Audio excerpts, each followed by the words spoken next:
Don't want to give money to the oligarchs, but love lobbing Scorchers? Do we have a deal for you? MLS Season Pass is back on Apple TV with access to every single MLS match, including Leagues Cup and the entire Audi MLS Cup playoffs with no blackouts. It's not just the games, you get total access to the pre- and post-match MLS 360 whip-around show in both English and Spanish, and get live look-ins and highlights from around the league, as well as full match replays and recaps. Now, you can support our show by visiting lobbingscorchers.com/Apple TV to purchase your subscription and support our show. lobbingscorchers.com/Apple TV. Please, don't let the oligarchs win.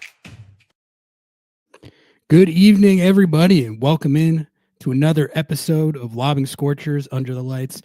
Got a great show planned for you all tonight. We're going to be talking some Seattle Sounders. We're going to be previewing this weekend's road matchup at FC Dallas. We're going to be talking some CONCACAF Champions Cup later on. We're going to be talking some potential MLS calendar changes later on. So a lot to get to, but I'm just going to jump right into it because we got another special guest here tonight to help us preview the, Seattle's upcoming opposition. About to bring on Sam Hale. He is the executive producer of the FC Dallas Radio Network, hosts the FC Dallas Agenda podcast, hosts their post-game, pre-game, and halftime shows, and he has a Substack where he covers FC Dallas called Toros Talk. So go ahead and please subscribe to that. Sam, thank you very much for making the time tonight. How are you doing? It is truly my pleasure. I'm doing pretty well, Ari. It's a little later here on the Central Coast, but happy. I'm always happy, day or night, to talk some soccer, FC Dallas, Seattle Sounders, or just MLS in general. Appreciate you staying up for us. Yeah, needless to say, Sam knows a lot about FC Dallas. But before we get into this game, Sam, and talk some Jesus Ferreira and talk about all that, could you give our audience just the brief nutshell on the work you do covering the club, maybe how you got into it, and then where people can find and follow your work? Absolutely, I can. So I started with the club in 2022. I got an email from our current comms director, just kind of out of the blue, one random late January afternoon. It's like, hey, do you have a minute to talk? And I said, well, sure, I would be glad to. And they were looking for a new producer for their radio broadcast. At the time, we were still doing local television, and they were doing a radio simulcast. And the guy who had done it didn't want to do it anymore. I had applied for a job there literally 5 years ago, and they had remembered that I had done it. So kids, if you ever think that, always send the application is what I tell students, because you never know where it might lead. I'm living proof. So I took over that job, and then we've expanded it every single year to now we've got 2 full podcasts, a post-game show, and our FC Dallas Agenda, which we just debuted this year, which is doing really well. Not to toot our own horn too much, but hey, if you don't pub yourself, nobody else will.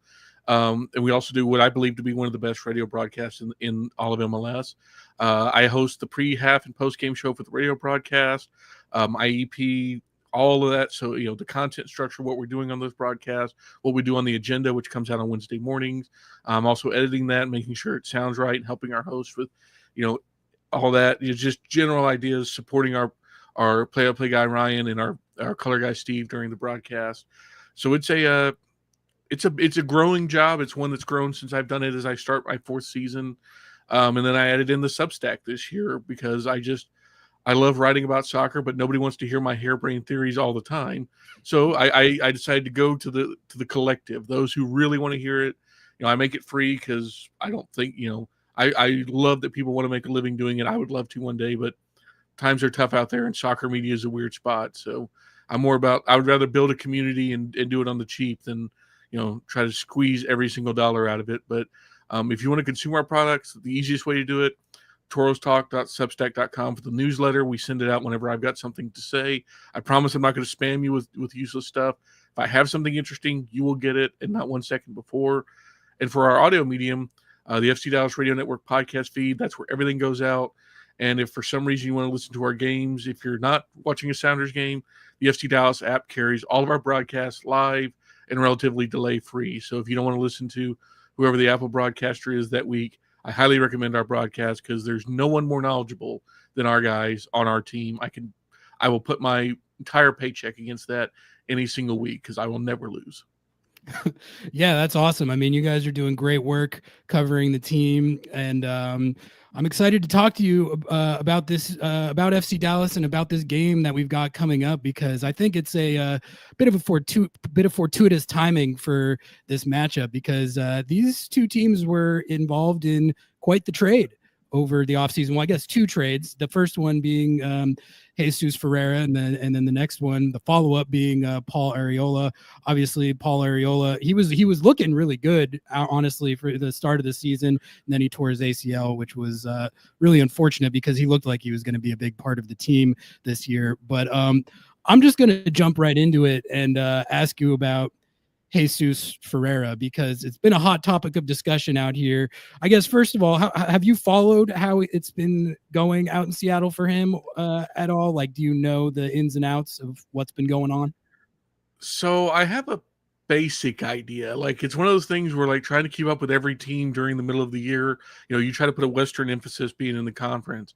And, like, luckily y'all have one of the better media infrastructures going out there on the West Coast. So hat tip to that. It's easier to follow the Sounders than it is a lot of teams. But I can't say I'm involved in the nitty gritty, but I am really curious to see how, if it all replicates maybe what was happening in Dallas near the end of his tenure.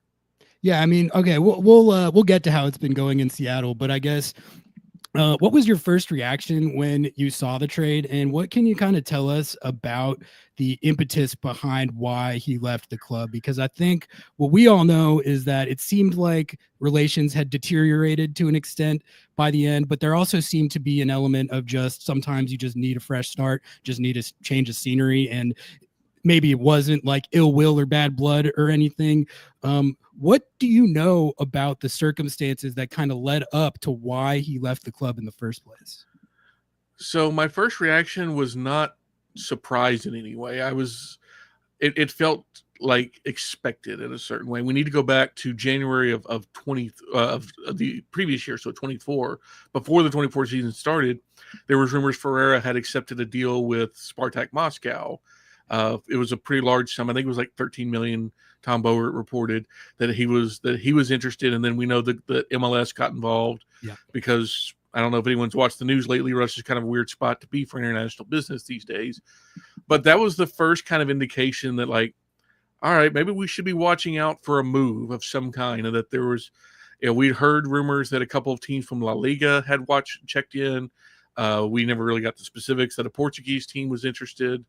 So there has been rumors for about 18 months that there was teams that wanted in on the Jesus Ferreira sweepstakes, and that while it never outwardly showed when we covered the team in training or in talking, everyone kept a really professional attitude about it.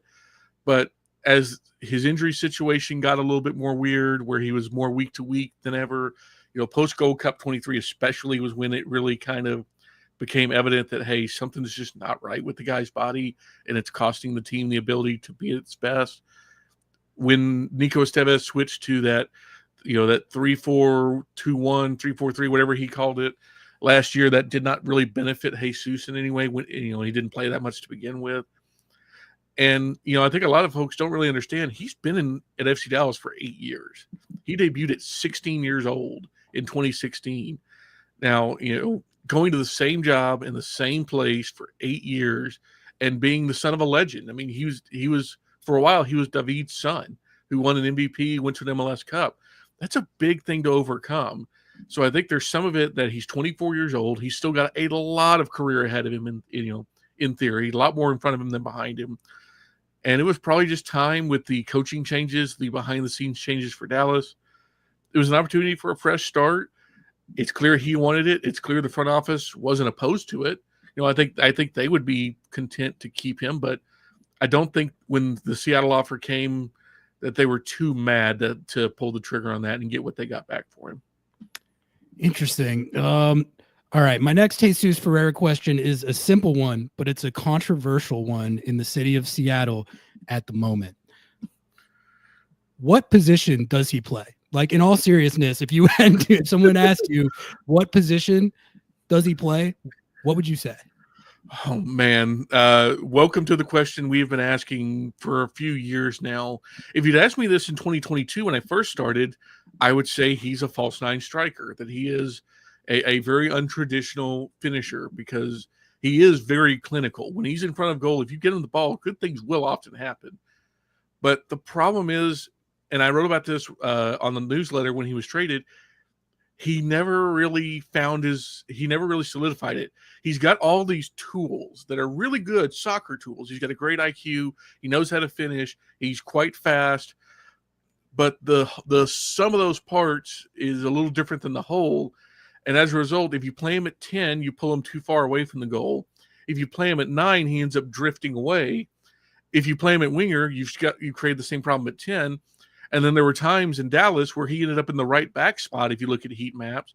So as far as his position, I know he says, and he said it multiple times, I think he even said it when he got to Seattle, I'm a striker. I want to play the 9.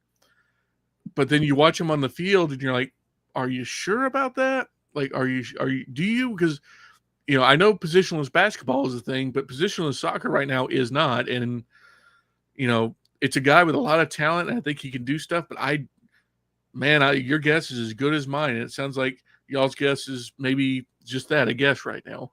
It's so funny to hear you say all that because I can't even describe to you how verbatim what you just said are the exact conversations that we've been having in Seattle all season. So honestly, I didn't really know the extent to which it was kind of the same issue at FC Dallas. And frankly, to hear that is a little bit concerning, I guess, because it sounds like this has been actually we were thinking of it like, oh, this is happening because he's coming in from a new team and he needs to learn how to fit on this team, and so his actual position is like a fluid situation. It's a work in progress to see where he fits. But from what you're telling me, that's the exact same situation that he was in at FC Dallas, and it never got figured out.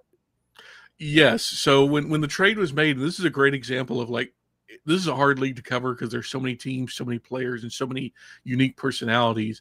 But when the trade was made, and I saw a lot of the fans in Seattle, and rightfully so, Jesus is a talented player. When he's on, like, he is fan-freaking-tastic. Like, I know it sounds like I just ran him down for a few minutes, but it's not because he lacks talent or he lacks desire. He's got both. But in the end of his tenure here, we were wondering just like, what does he fit? Where does he fit? And you had, specifically in Dallas, a guy like Peter Musa.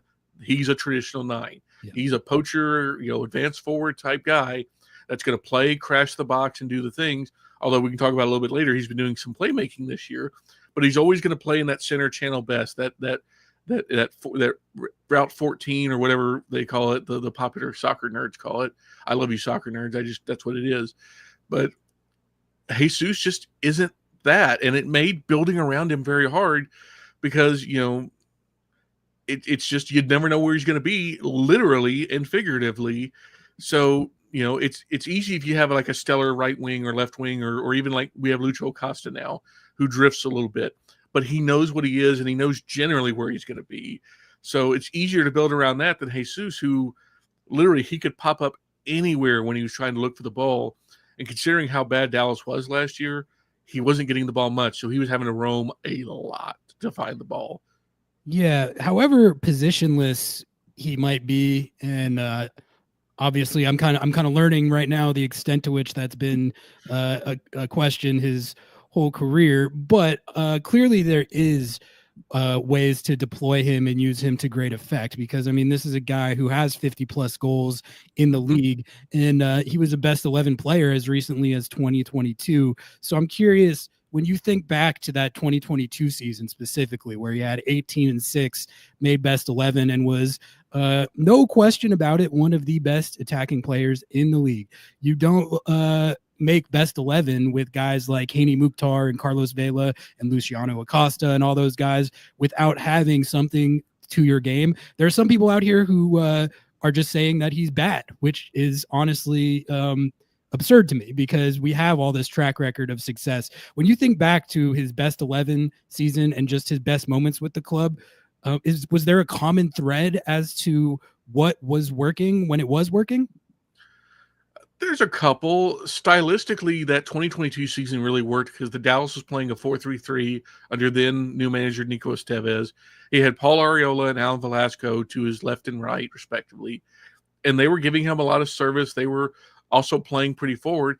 He also had Paxton Pomacall, who was one of the better ball progressors at that time, helping kind of move the play forward. They were also doing a lot of counterattacking. That's probably one of the best things Jesus does, because if he's right around that midfield area and he turns the ball over, forget it, man. You will not beat him in a foot race. And if you could get him on the break, 2v1, 3v2, something like that, or just if you can just send him forward and make runs towards the goal, he'll knock it home. Because again, I can't stress enough, the dude's a clinical finisher. If you watch him during a training session, he slots just about every shot home. And during that 22 season, he could barely miss. We were more surprised when he did miss than when he didn't. He had, they were kind of building the team around him, and it was working. And then the injuries started to pile up after the Gold Cup in 23, and it just kind of stopped working. And I think at that time the roster was a lot in transition. As much as I think Nico Estevez is a fantastic soccer mind, having had countless conversations with him about it, I'm not sure his roster building decisions were always optimal. Although Austin's making me look really silly right now saying that, considering they're pretty good. But at least for Dallas, it wasn't quite working out. If you think Jesus Ferreira is bad, I would implore you to take another look and just say, I don't think that's the case at all. But I do think he is one of the most complicated players in America to get in the right spot and get the most out of. And we may be learning that 22 was just a magical, magical season, probably that 99th percentile season, and it may never come again, at least at this moment, it's fair to say. Yeah, some people are probably going to roll their eyes like when you say that he's a clinical finisher, but he has been throughout his career. But I can just tell you how it's been going in Seattle so far, which is, I think most people would tell you that it's been just horrible the entire time, and I don't think that that's exactly true. He has had his best moments so far with Seattle have been as a facilitator. He and Arriola, you could tell that they had played together a lot. They combined for a couple goals in CONCACAF Champions Cup, and he also had a nice assist when Seattle beat LAFC. But I think he really hasn't found meaningful scoring chances at all. And the team clearly doesn't know how to play with him yet. They don't have the chemistry. They don't know where to find him on the field. When he's making runs, they're missing it. He's had full games where he hasn't even got a shot off. So I think everyone around here is rightfully antsy, I think, for the goals to come. And that hasn't happened yet. And really, I think the thing that's sort of been concerning for me in the last few weeks is you want to see progress with these things. You want to see it get better from one week to the next. Right now, it kind of feels like they're spinning their wheels with it and haven't really just figured out how to translate it on game days. So I don't know. I've watched a ton of him throughout his career. I watched a lot of FC Dallas in those days, and I know how good a player that he is. And I still think, I don't know if he'll ever be the best 11 version of himself here, but I do think it has to progress to a better place than it's at right now, because right now it just hasn't really been effective yet this year. So that's the situation here right now. Well, you say spinning your wheels is a very interesting point, because that was part of the frustration near the end of last year as well, with the whole team in specific, but really Jesus in general. It's not that he doesn't have talent. Like, that's the frustrating part. If he was a player of lesser quality and they were asking him to do more, that's not fair to him. And we may talk about a player that's having that role right this minute on Dallas that you're familiar with in just a minute. But, Ferreira is clearly uber talented. He's got a great soccer brain. I really wish a coach could figure out how to just stick him as a 10 and be like, hey, you're a playmaking 10 that can move forward into the box. And if you drift past the midfield line, you get like a small electric shock, like those dog collars, or like maybe make one of those invisible fences right along like the mid-pitch line. Because I think unless the team is actively defending, you don't go past that line. I don't think you're incorrect in saying that best 11 form may never come back. He's also 24 years old. And he's still got a few years before he hits that maturity level. I still think there is a chance that he can make his way maybe not top 5 Europe, but somewhere like Portugal or the Netherlands or even Belgium, and find some form if he's going to leave at USA at all, which I think is his end goal. I mean, we've heard that enough from national and local reporters that I feel safe enough in saying it. But I don't know. He is one of those guys that he's so talented. You always want to give the chance to, and I think someone's always going to want to give the chance to. And I have a high opinion of Brian Schmetzer in Seattle. I think he's a very good coach. I think he's going to figure it out. I don't know how long it's going to take. I wish I could give you some assurances there, but I think in general, I'm really curious to see him both this coming Saturday and for the next year plus to come. Because if it's not working now, I don't know. I'm a little worried for y'all. I'm not going to lie. It's lined up for him to play at the 10 this weekend, actually, because Albert Rusnak, who's Seattle's DP number 10, is injured. And so I'm pretty sure that plan B there is going to be slot Jesus Ferreira right into that spot. And to me, I mean, we'll see how it works, but that is, from what I've observed so far, that is where he will be more effective. The problem with him and Rusnak on the field together at the same time right now is they're kind of they're getting in each other's space. Like Ferreira kind of naturally drifts into that role, and it kind of creates like a log jam. So like, yeah, this is all sounding. I feel like I'm on the therapist couch. Like, yeah. This all sounds correct. It all sounds familiar. I'm sure that's probably not comforting for y'all, but it's. No, this is what you're considering odd is just us considering another match day in Frisco for the last couple of years. God, it's eerie how exact the situations seem to be. And honestly, that's I'm kind of learning that live. That's unexpected. Honestly, the way I was thinking of it was that, this guy was pretty awesome for FC Dallas for a lot of years. They probably knew how to use him, no problem. They got to just figure out how to do that, but with Seattle's personnel, and they'll be chilling. But it sounds like that's not the case.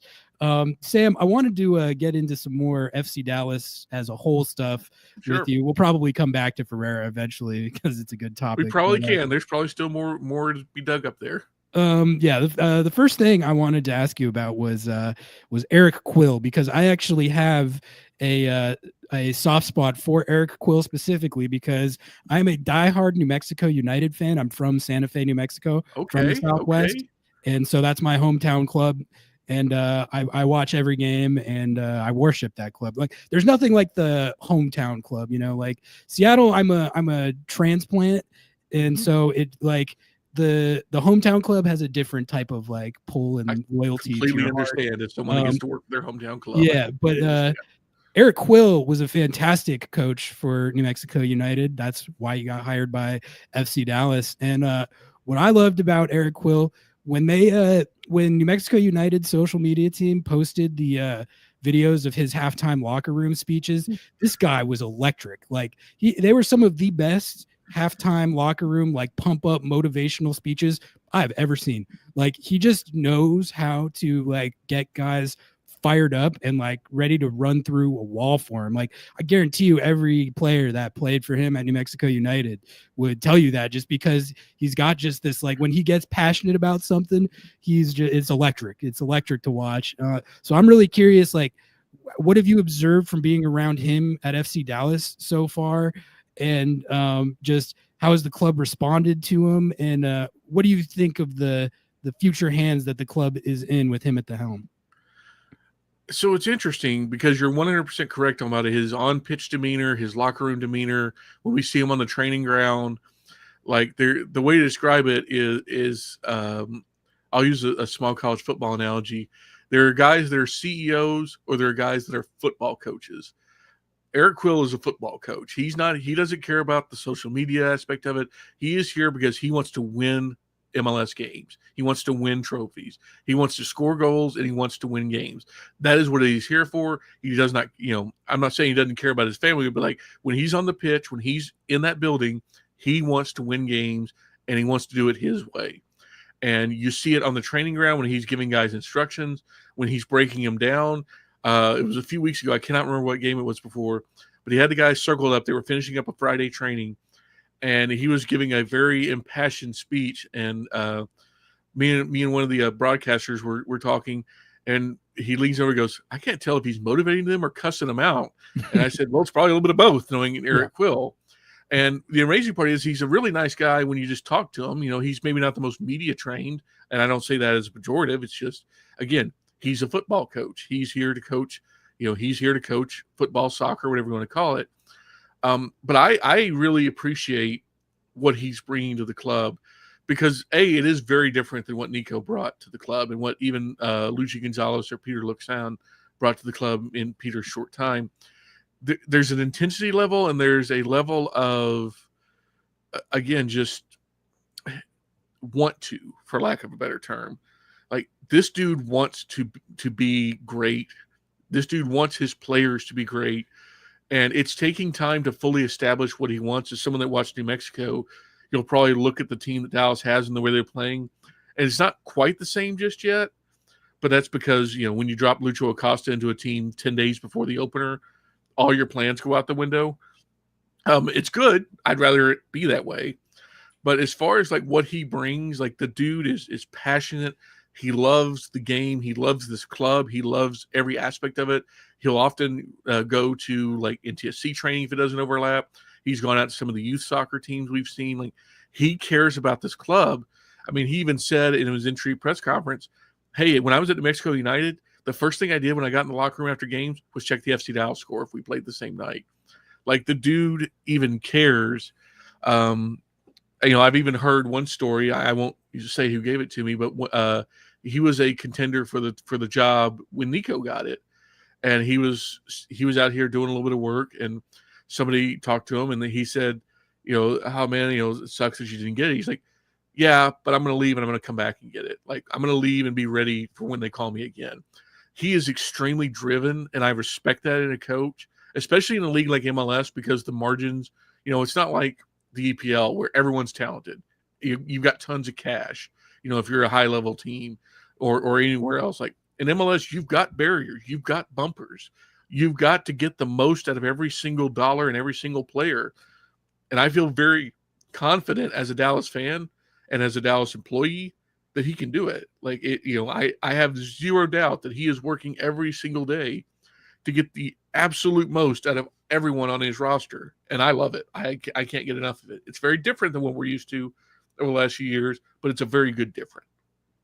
Eric Quill has swagger. He has swagger, and he brought that to New Mexico United. And when I saw the hire, I was hoping that he would stay for New Mexico United because he was such an awesome coach. But the reality with the USL is, if you have a super awesome coach, they're probably going to get picked up. Like, it's happened to New Mexico twice now. Troy Lesane was the first one, and he left for the Red Bulls, now head coach of DC United, which isn't going that well. But I still might be able to get him back at this point. Yeah, I still ride for Troy Lesane. I think that what's going on at DC is kind of out of his hands. I agree. I wanted to, you mentioned the Nico Estevez thing, and I wasn't even planning on asking you about that, but I do want to ask you about that, because sure. That is, I don't know if I have ever seen that. For anyone who doesn't know, Nico Estevez was the coach of FC Dallas for 2 years, right? 2.5, yeah. 2.5 years. 23, and then he was dismissed, I believe, in late May, early June 24. So he was dismissed from FC Dallas, and the next coaching job that he pops up with is Austin FC. FC Dallas. Who do you consider a bigger rival, Houston or Austin? I consider Houston because that's the original one. We share a trophy with them at Capitan, which currently sits at Toyota Stadium. Thank you very much, Dynamo. That said, the Austin rivalry, if we give it about 10 years, I think we'll be there. It's already getting there between the fans. I think if you ask most fans, they would say Austin. But I think that's one just needs to be put in the slow cooker a little bit longer. Let's give it a little bit more time. Let's give it maybe a couple more playoff games. But I think it'll be there. It's already growing, but I think it didn't get the head start. Houston and Dallas had a huge head start on this. But give it, like I said, let's talk in 2035, and I bet they'll probably be very similar. Either way, it's still an in-state rival. And Nico Estevez, after he got dismissed from FC Dallas, he was hired by Austin FC, which, again, I don't think I have ever seen a coach who got fired immediately jump to one of the biggest rivals and an in-state rival. So I think that kind of raised eyebrows around the league when that happened, to see that, because it almost seems like there's like a little bit of what's the word, kind of sticking it to your old club a little bit to take the job with the rival. What did you think of how that all went down, and seeing the coach that got fired from your club go to the rival club? So I wouldn't say that it's a sticking it to the old club, because as far as I know, and from the people I've talked to, everyone understood what time it was in 24 when he was let go. Like, Nico understood, Andre Sonata, our chief soccer, like, everyone knew it just wasn't working. Like, this was not a surprise to anyone when he was let go. Like, sometimes, things just run its course in sports and in life. And this was one of those where it had just run its course. And, the funny thing is, I think I've told the story in public before, but I'll tell it again. We were leaving the press conference where they were talking about the changes. We'd had the first training under Peter Luxon, and as me and Owen Newkirk, who used to do our play-by-play, are leaving and walking back to the parking lot, we hear someone call our names. It's Nico Estevez. He's finishing up his paperwork and everything and saying goodbye to the players at the office, and he flagged us down as we were leaving the facility. We got to tell him, hey, thanks for everything, because again, top class human being. Like, I cannot stress that enough. Like, whatever you think of him as a coach or as a manager, as a person, could not ask for more. Like, literally one of the best people you'll ever meet in soccer specifically, or sports in general. But we asked him, what's the plan? He said, well, I like it here. I'm going to stick around here until whatever my next job is. So I never thought he was going to be out of the game long. It was just going to be, when did somebody make the call? And I'm not mad that he went to Austin, because this is a business ultimately. If you're a fan, I get it. Like, I totally get it. But this is a business. There's only 30 of these jobs. At the time, there's only 29 because San Diego wasn't there yet. But, like, there's 30 MLS jobs. If you want to be a head coach in MLS in America, when the jobs come, you got to take them. And Austin is an appealing job when he took it. They were spending some money. They had a brand new chief soccer officer who'd come from Man City that was really kind of getting his hands on things. And Josh Wolf, from what I can tell, put a bad taste in everyone's mouth as he was heading out the door. So if you were looking to go to a rebuild situation with some good players intact, it's hard for me to blame him. And, obviously I can't say I support Austin in any way, because I don't, but I don't root against him. And obviously it was a little awkward when I saw the pictures. I'm like, man, that's it's kind of like seeing your ex pop up on Instagram with somebody else. But at the same time, I was happy for him because he's a good guy. I think he's a very good coach. I feel it's a lot to work out, but I was never mad at him. And I don't think the organization was either, based on what I've heard and what I've talked to. It's just business, man. Like, this ain't personal to those folks. It's business. Yeah, if he had resigned to take that job, yes, jump ship like that would be one thing. But he got fired. So honestly, once you dismiss someone from the position, they can do whatever they want, and I don't think you can really be mad at them. No.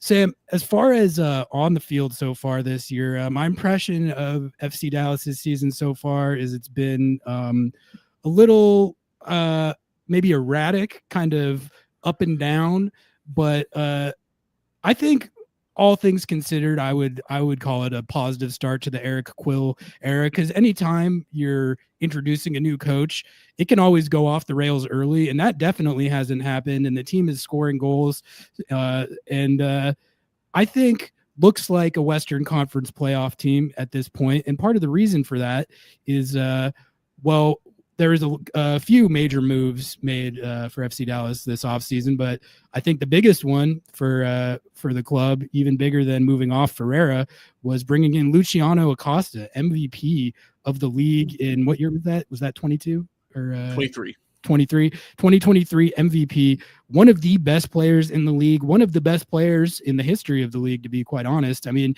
you can trace his career back to DC United when he was tearing it up with Wayne Rooney. And then at FC Cincinnati, he really emerged as one of the best stat sheet stuffers in the league.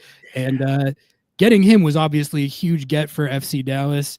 And when you pair Luciano Acosta with Pitar Musa, for my money, that is one of the best number 9, number 10 combinations you are going to find in MLS. And that was true, as soon as the ink was on paper for the Acosta deal, that combination was nice. And I think everyone who looked at that was looking at it like this could be very prolific, because with Musa, you got one of the best pure number 9s in the league.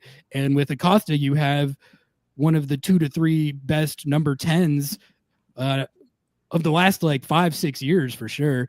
So I guess the question is, how has that combination specifically looked to you so far? And how far are they in developing their chemistry and their combining with each other and all that? And how do you feel about just how they're going to grow the rest of the season? So it's a work in progress still. I think it's going to be a work in progress for a while because the whole team is. I think MLS, we've accepted as fans and media covering it, that the first about month and a half of the season, so the first 6 to 10 games, teams are still figuring out best 11s. They're still recovering from any offseason injuries. Like, the preseason is only but so much of a preseason. So as we're entering game 8 now for Dallas, to see them blending as well as they are already is incredibly encouraging, because what we've discovered, and we discovered this in preseason before Acosta got here, is that Pedro Musa is a pretty good playmaker in and of himself. He's not afraid to snap off a really nice pass, be it long distance like we saw in the Houston game, or even around his own box. So you give him Acosta to play with, and suddenly you've got a 2-man game that's equivalent to some of the best, like in basketball. Even like those two guys by themselves have incredibly high IQs. They're incredibly dedicated. They're incredibly different size too. You've got Acosta, who is generously 5'5", and Musa, who is all of 6'3" and built like a brick outhouse. And that is probably the biggest disparity in striker to 10 combo you're going to see height-wise. But when you watch them play off each other, when they get it right, it's magic. Because these guys clearly see the game differently. Like their brains and their eyes and their feet work so differently than everyone else, which is not a detriment to anybody they play with.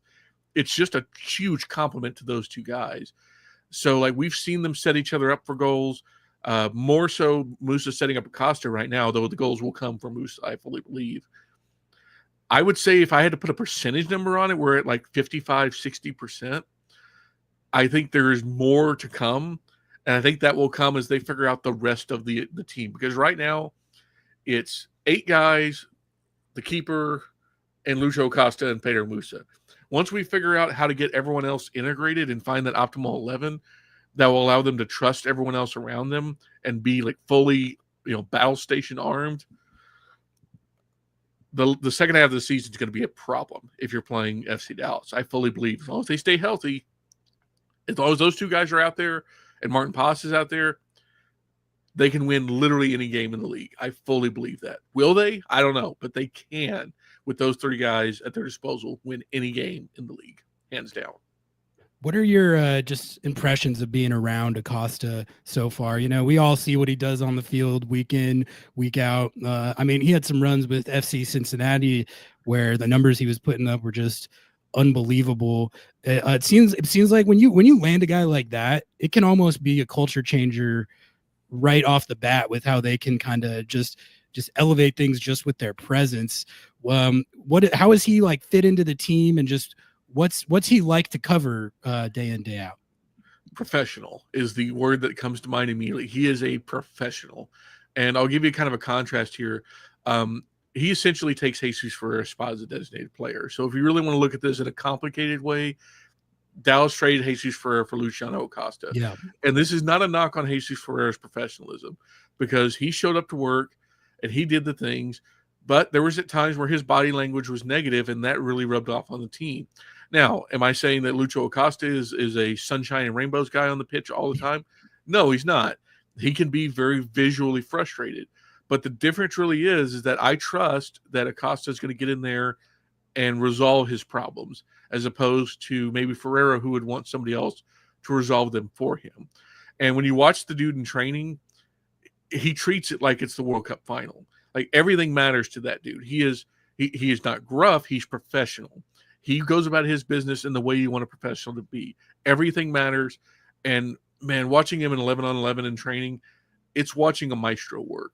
Because obviously nobody's trying to slide tackle him and knock him out of a game or anything. So he has a little bit more space to work. And just to watch the stuff he tries to pull off, back heel passes, no look stuff, and then just the stuff it's a soccer lover's dream. And like, I'm sure there may come a time when what happened at DC and Cincinnati happens. Although Andre Sanada said, I worked in Brazil, I know how to handle these guys, so I'll take him at his word. But he is a professional first and foremost, and in a club that needed someone at the very tippy top to really establish that professionalism. Him and Musa together are really kind of those same guys that they come in, they put in the work, and they're willing to grind. And they had another one of those guys in Osaze Urugide as well. Like, they're rebuilding this club with a bit of an edge, with a bit of a, hey, we're here to do something, not just play the game. Like, we're here to accomplish things. But like, in a single word, Lucho Acosta has been nothing but the consummate ultimate professional since he stepped foot in Frisco. Sam, I just got a couple more for you here, and then I'll let you go. I do have to ask you about Leo Chu. That was the big trade chip coming back to FC Dallas in the Ferreira trade. And I can tell you about the Leo Chu era in Seattle, which was riveting. Please do, because I have a theory and I want to hear it from you. Oh, okay, yeah. So basically, the Leo Chu era in Seattle started with promise and excitement. He came in as a U22 from Brazil. Was considered a little bit of a, I think, distressed asset in the sense that he was considered and projected as a very high upside player in Brazil, but had injuries. And it's kind of a classic Sounders signing, honestly, trying to moneyball it a little bit like that. But it never quite panned out here, although it wasn't as much of a bust, I think, as people talk about it in hindsight. There were genuinely good moments, and not just like individual moments sprinkled throughout a season. Like, he had some really good stretches of play. He had a year where he had 5 goals, 8 assists. He had a 4-assist game that year against Sporting Kansas City, which a lot of people say that those don't count on his assist total because they all came in one game or whatever. But he was balling for stretches of that season, and you saw it in flashes, like how dangerous he could be on the left side. And he and Jordan Morris seemed to have a good connection there for a while.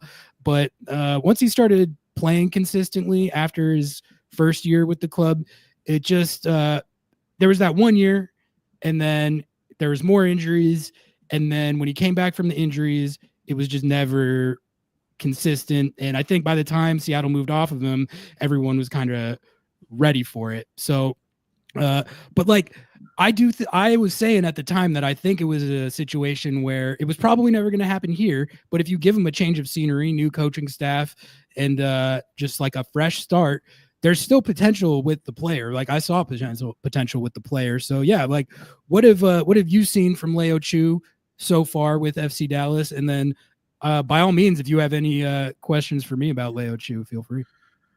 So Leo is very much an incomplete right now for Dallas because he's gotten 3 starts. All 3 of his games he started, but he started as a second striker next to Peter Musa, which is probably not his ideal position. No, he's a winger. He's a winger, but because of situations with the roster, they asked him to do it, and he did it. The interesting thing about him, before he even got a minute of playing time, he had a little bit of a knock in training camp, which I'm sure is not a surprise to anyone in Seattle that he had some injury issues. But we kept waiting for him to appear and get back on the field, and he didn't make rosters. And we're just kind of wondering what's going on with Leo Chu. And then one day he pops up and he's starting. Like, right when Anderson Julio leaves to go get his green card in Ecuador, and they start working on this diamond formation. Leo Chu is the second striker. And we're all kind of looking around going, what happened here? Because it was just so sudden. We weren't like, mad or anything. It was just confusing. So we go to Eric Quill and we're like, hey, looks like Leo Chu's going to be involved. What happened? And Quill tells us flat out, when Leo first got healthy, he wasn't giving us what we were specifically looking for in training. That's why he wasn't getting minutes. So I sat down with him and I told him flat out, this is what I need from you. And he didn't tell us what that was, but he just said, we need these things from you. And apparently as soon as that happened, he started giving it to him in training. Like, the next day he starts picking up his level. He understood exactly what Quill wanted and started delivering to it. Now, when you talk about the on-field results during games, he does have a goal, which is a product of a beautiful Sebastian Lletget assist off an even better Osaze Urugide long ball. More goals than Jesus Ferreira has this year. That's true. I would not have bet on that if you'd given me those odds before this game. I would not have taken that. But I think he is just playing a role, and he's putting in the effort when he's out there. His production or lack thereof is not a lack of trying. He is giving it his all, but he's clearly just out of position, and he's trying to build the airplane while he's in the middle of the air. And I give him full marks for the effort. Like you could see in the first game where he started to kind of pick it up and learn it, and as he went. But it's one of those things where it's not his fault in this specific instance. I want to see him go back to a winger. I don't know when they're going to go back to a 4-2-3-1 as a formation. They did it at the very end of the Atlanta game when they needed a change, although he came off for that. So they made some changes because it just was not a good game for him. The Atlanta game was probably his worst game for Dallas just yet. So I don't know. Like, at minimum, I can report he's healthy now.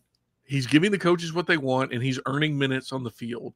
What that looks like come October, man, I don't know. But, like, at the very least, if you're a guy like that who's putting in the effort, who went to a new team, you had to be told, but you're out there giving the coach what he wants, I think it'll come. I just don't know what that thing is that's going to be there.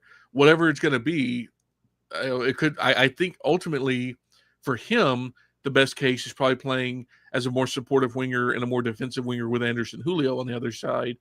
And that allows Lucho Acosta and Julio to be more forward while Chu plays a more defensive role and then tries to get the ball to those guys. But as far as where we ultimately end up, your guess is as good as mine. But at the very least, I think he's restarting his career and he's setting the building blocks in place. The foundation is there. Let's see what the house turns into in a few months.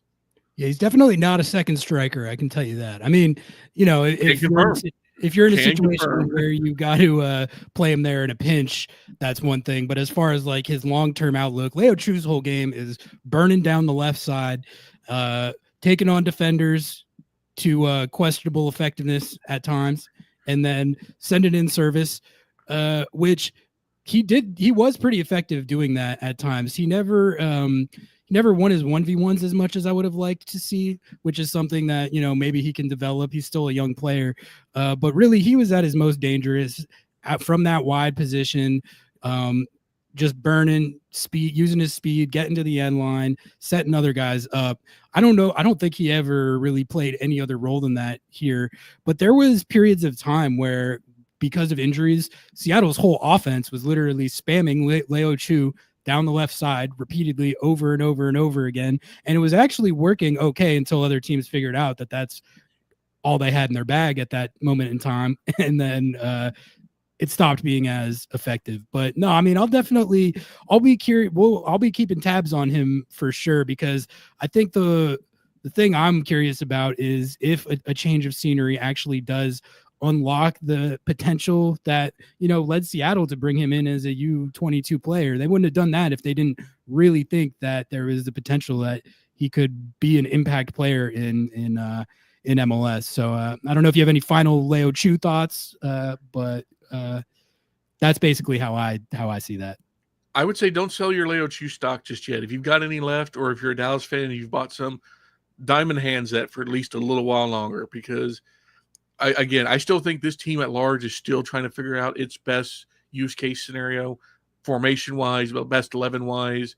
It's going to be one of those fluid things, I think, especially probably through maybe June, July, like maybe when the secondary window opens.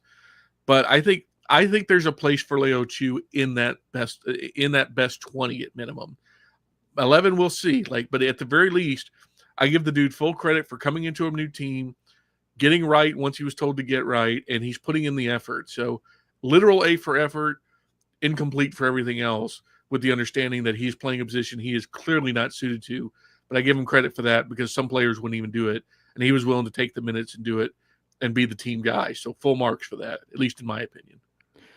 Sam, as we wrap it up here, let's talk about this game coming up this weekend. What are the vibes like with FC Dallas going into this one? I can tell you the vibes in Seattle are not super great right now. They got absolutely destroyed by San Diego FC last weekend, which for however much Seattle might have struggled at different moments in the last couple of years, it's not a team that gets blown out like that pretty much ever. Like even in the worst moments, they're always at least competitive. And that San Diego game, they got overrun in a way that we're not used to seeing, and the core players on the team are not used to experiencing. So I think the Seattle's definitely going into this with a bad taste in their mouths, and they know that the fan base right now is about as negative as it's been in a while. The pressure is mounting. They've won 1 out of 7 to start the season, and they need to course correct and start racking points. So this is a big game for Seattle. How would you size up what the vibes and mentality are from the FC Dallas side? I think the vibes have been pretty good, especially post those 2 losses at home to Vancouver, who we now know apparently might just be the best team in MLS. Yeah, non-Messi division, and Chicago, which I don't know, man. Like sometimes there's about 5 MLS games a year that you just look at and go, I don't know, man. And that was one of ours already. You're coming off Atlanta where you drew Atlanta 1-1. It shouldn't have even been that, because the penalty that they called against Osaze Urugide was not a penalty. I've watched it back several times. I knew it when it happened. I've known it now. It was not a penalty, but regardless, that's what happens.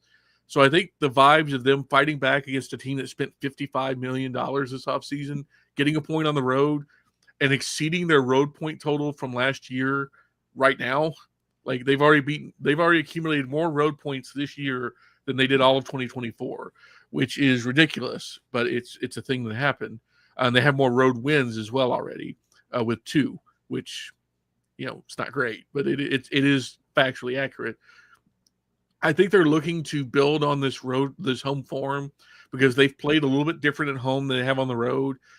They're still trying to figure out what to do with the ball as opposed to without the ball. So they've been a better road team so far, but I think they're going to be up for this game because Eric Quill will not let you be down for a game. It's just not a thing he's going to let you do. B, it's Seattle. It's always a team that they're going to want to beat. It's one of the biggest rivals that isn't in the state of Texas. Yeah. I think there's going to be a decent amount of Jesus Ferreira attention, in the sense that, like, I don't know what the club's planning exactly, but I'm sure there's going to be some acknowledgement of his time here, rightfully so. So I think there's going to be a kind of a different energy in this one. I think there's a real chance that if the Sounders don't come in with their mind right, this could get ugly, and not like 4-goal ugly, but like 2-1, and in the second half you don't see a shot or something like that. Like if I'm not mistaken, it looks like Jordan Morris will travel for this game, and so will De La Vega. Yep. But like apparently they're on minute caps, and Jordan Morris is an elite Dallas destroyer. I fear him like we fear Daniel Shallowy down here. In fact, Daniel Shallowy has been nicknamed Daniel Mbappe Shallowy by our group, because he just turns into a world beater when he plays Dallas. That's such a random nemesis. It really is, but he has 14 goal contributions in 21 games against Dallas, including 11 goals. So, yes, he becomes freaking Messi when he shows up to play Dallas. I don't understand it, but Jordan Morris has some of that too. Whenever Jordan Morris plays Dallas, he loves to score against Dallas. So I'm hoping we get him out of here in a tidy 30 minutes so we don't have to worry about it. But I think this is a resilient team. I think this is going to be a tough team. I'm really curious to see what happens when the first guy maybe tackles Ferreira, maybe a little bit too hard, and just kind of see how the team responds. But I think in this moment, you've got a team in Seattle that really needs a win, that really needs a good performance coming off that San Diego thrashing. And you've got a team in Dallas who's putting together solid performances. I mean, they've conceded 1 or no goals in all but 2 of their games this year. And the other 2 were the 3-3 draw against Colorado, the 3-1 loss against Chicago. So it's a team that has been relatively stingy, especially in run of play. When you take the penalties out, it gets even better. So I think if you're having scoring troubles, this is not going to be the team you want to play against right now, especially because it seems like whenever Dallas gives up a goal, they turn into a kaiju and just decide to score immediately at least one, if not two back. Ask Atlanta about that. Ask Kansas City about that. Ask Colorado about that. Like, if your transition defense is not tight and you're not looking out for where Acosta is and where Musa is, you're in trouble. This is not a game I would take lightly if I'm Seattle. I don't think they are for that instance. I don't think Brian Schmetzer takes games lightly based on my experience, covering him from afar. But I think if Dallas is going to get a win against Seattle, this is the exact kind of game and the exact scenario where they might be able to get one in. Yeah, well, and then you throw in the fact that Seattle historically struggles a lot away at FC Dallas. They very, very rarely win at Toyota Stadium. And for me, going into the FC Dallas away games, it's always like, do whatever you can to get a point and just get out of there. But, well, first of all, they can't really afford to approach any game like that right now. They need to win games for the psychological aspect of it as much as the points right now. But also one thing that I was wondering about is the Texas road games for Seattle, Houston, applies to Houston and Austin as well, are so much more difficult, like in the summer months when that Texas heat is so oppressive. And Seattle is like, they're very good at playing in the rain, but not as much the oppressive heat like that. This time of year, what's the weather like this time of year is what I'm asking. Like, are we looking at that real Texas heat this weekend, or is it going to be a little more forgiving? In general, the answer to that is spin a wheel, and whatever comes up, because we've had highs of 40 and highs of 80 literally in the same week right around now. As far as what we're looking at for this Saturday, it looks like it's going to be a pretty pleasant day at the park for everyone. We're probably going to top out no higher than 80, if not closer to like 75. I'll take 80. We don't expect any rain, so it's going to be a very nice day to watch soccer. If you're a fan, or if you're just someone that likes to watch it on TV. I don't think we're expecting any sort of rain. We had some at the very end of last week, but we've had sunny skies. It should be a very pleasant day for all involved. I would imagine we're probably going to get mid-70s, if not a little bit chillier. So I'd say somewhere between like 68 and 75 at kickoff, unless I've just completely misread the forecast. I will take 80 all day, because there've been a lot of these games over the years where it's more like 180, and that's I don't even know like why they play soccer in that, frankly. But apparently they won't soon if we believe the current reporting. Yeah, braving. Yeah, that's true. Braving the elements, though. I guess it's part of the league. Sometimes I've been to 2 MLS Cups in Toronto in December, and that's the other end of the spectrum. That's goodness gracious, that's no fun I've ever been in my life. But all right, Sam, that was all I had for you. Thank you so much for the time tonight. Really appreciate it. We'll have to do it again for the next match in Seattle. Do you travel for those matches? We've been traveling for the Texas matches. We usually travel for playoff matches, but unfortunately we haven't made it up. Seattle is high on my list to get to. Who knows? Maybe the team is really taking off. We'll find our way up there for the match, but more than likely we'll probably be calling it from home here in Texas. All right. Well, yeah, I mean, just let me know if you're traveling, but also I'll get you back on here to preview that matchup when it comes. I don't know exactly when the next game is, but I don't know either. Again, thank you so much for joining the show. Before I let you go, I know I did it at the top, but anything you want to shill or make people aware of as to what you're doing with the FC Dallas Radio Network, or the podcast, or the Substack? Absolutely. So again, if you're interested in FC Dallas coverage, I would put our audio coverage against everything that's out there. FC Dallas Radio Network on your podcast provider of choice, Spotify, Apple. If you have 2 rocks that provide you an RSS feed, we're there. Just type FC Dallas Radio Network into it. You'll see the Bull logo in blue. We won't miss it. We've got a ton of great interviews. We've got Eric Quill is there. We've got Andre Zanata. We've got our head scout. We've just talked to Nolan Norris, who's our homegrown, who will probably start at left back this weekend if you want to know a little bit more about the toe-headed guy that's tackling all your players and getting yellow cards. We've got about 8.5 minutes with him. The Substack, torostalk.substack.com. Just put in your email. It's completely free. As far as I know, it's always going to be free. We've got a huge breakdown of the Jesus Ferreira trade from when it happened. If you want to see more, written thoughts about it, we're probably going to put some more stuff out soon on that as well. And if you want to just follow in general, all that stuff I promote on my Blue Sky at Sam Hale. You can follow me on Instagram. I think it's Samuel Hale or Sam Hale. I don't post there much, and I don't post on Twitter anymore. So you can follow me there if you want, but you're going to see stuff from like 6 months ago. But all those places, you'll find all of our work, all of my work. And yeah, no, it's been a true pleasure. Anytime you want to have me back, I am more than happy to come join you again. Appreciate that, man. I quit Twitter too. Blue Sky it's fine. Like it does the same thing.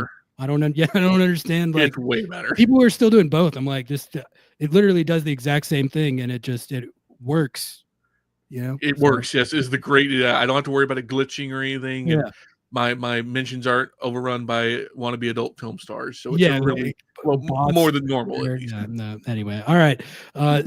Thanks again for the time, Sam. I appreciate you, man. Yeah, we'll get you back on here for the next game, and take care. Have a great rest of your night. You too. Appreciate it. Thanks, Hardy.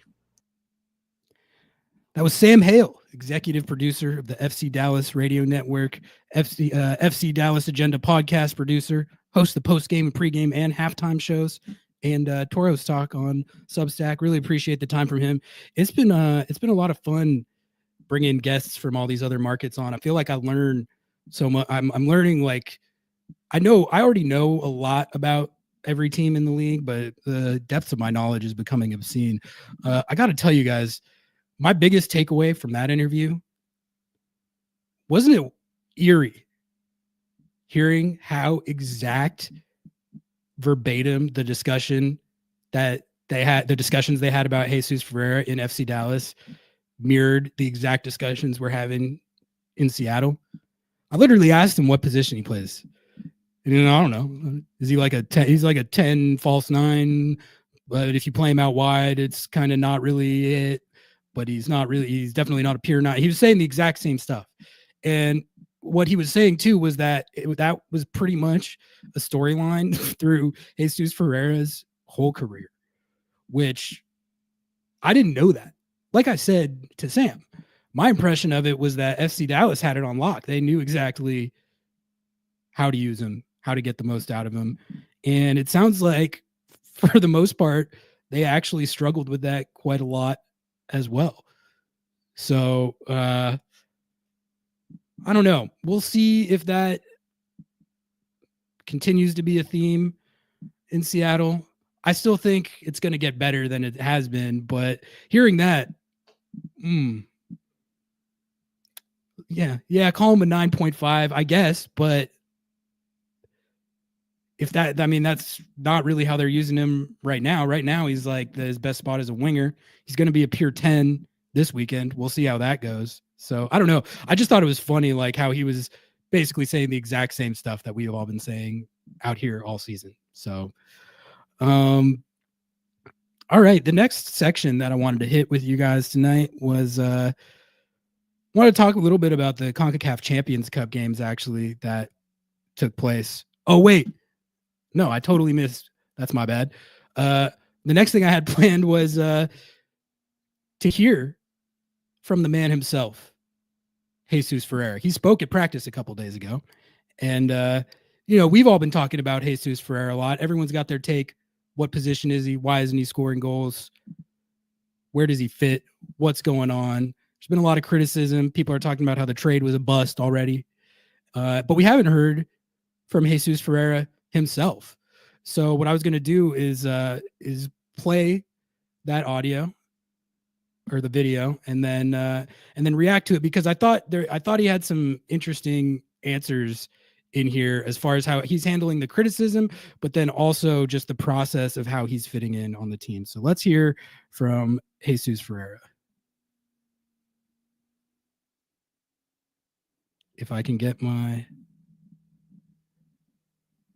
screen sharing to work. There it is.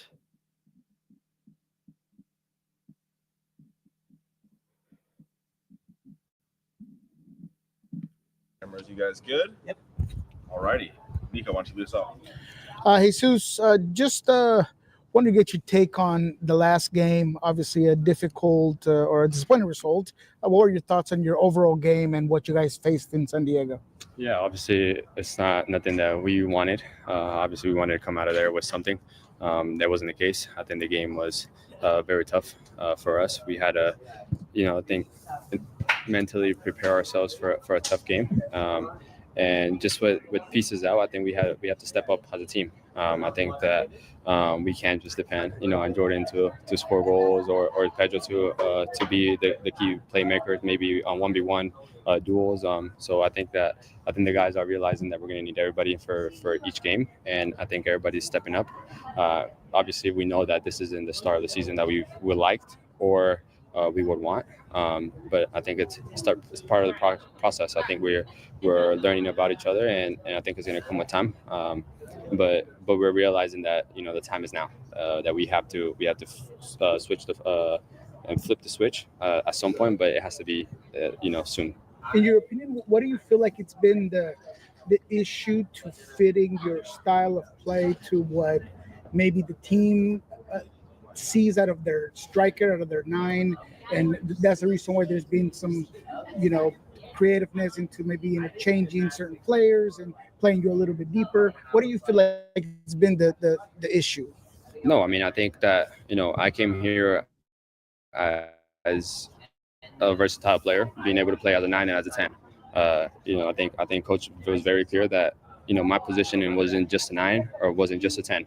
And so he's seen that maybe I'm not connecting with maybe Albert or Christian or Obed for the final pass. But if we watch the games back, there's runs. It's just mainly the connection that we have to build, and that's normal. We're only 5 games into a season, and obviously my style of play is much different. I think in Dallas I had a little bit of freedom to get the ball, to go around, to roam around. Here we have players that can do that in every position. We have talented players in every position that can do that. So my job is kind of mentally and physically kind of being in that position and waiting for my turn, because here we have players that can do that the same or better as me. And so for me, again, it's last few games I've been playing as a right pocket, so not as a number 9.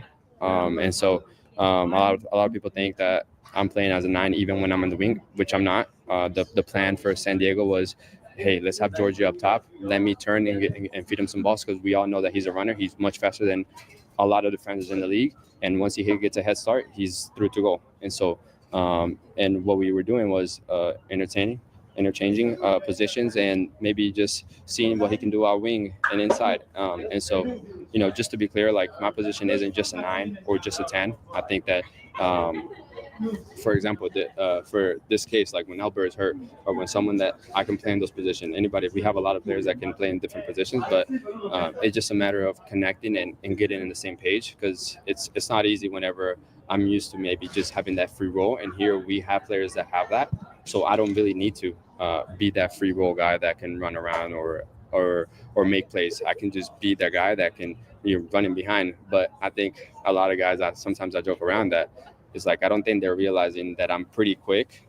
So they kind of hesitate on sending balls in behind. And I think if we watch games back, I think Houston, we had a couple of runs in behind. The game before that, I think the first game against Charlotte, there was a couple runs in behind. So I think it's just them getting used to me running in behind and knowing that I can run in behind. How do you feel about the critique, though, of yourself, of expectations of you being a number 9 and putting goals in, and that not happening so far? I don't really care. When I was with Dallas and Nico, I think Nico was a really big part of this. Was my 2022 season, if you go back, my first 6-7 games, I had 0 goals, and then I scored 18 that year. So I'm not worried at all. The people that I have to care about, or their opinion, is the coaching staff and my family. The coaching staff have my back, the players have my back, and that's all that matters. That's all I care. They can say whatever they want. If I'm scoring goals, they won't say nothing. If I'm assisting, they won't say nothing. So it's just a matter of the people who have my back and trust me and know my abilities, which is here, the staff, the players, my family, and that's kind of all that matters. I think that goals and assists will come. It's my first time out of Dallas, my first time in a new team, my first time in a new environment, my first time playing with different people that kind of maybe not know what I'm able to do or how I think or maybe how I run. And I think that it would just come with time. You this is also the first time going back to Dallas. Paul before he got injured, had had this game circled and really wanted to prove something there. I mean, it was from his description, it was difficult Yep. there that last year for the both of y'all. That's what he had said. How do you feel about going back now? Yeah, it's a little tough because it doesn't seem real yet. I feel like once I'm in the flight and touchdown in Dallas, it'll be a little bit more real. But for me, I've always said I've always have love for Dallas. But at this moment in time, we're gonna try and do everything in our power to come out with the 3 points. We're gonna try to go out there and dominate. Because I think that's what we need right now in our season to kind of flip it. I think if we can get one good win with the domination that we know that we can do whenever we play our style, whenever we play the way that we can play, and everybody's at their rating 10, like I say it, we can dominate teams. First, that's from the team side. For you personally, will there be a little extra oomph facing them? Yeah, of course. For me, first I want to score goals.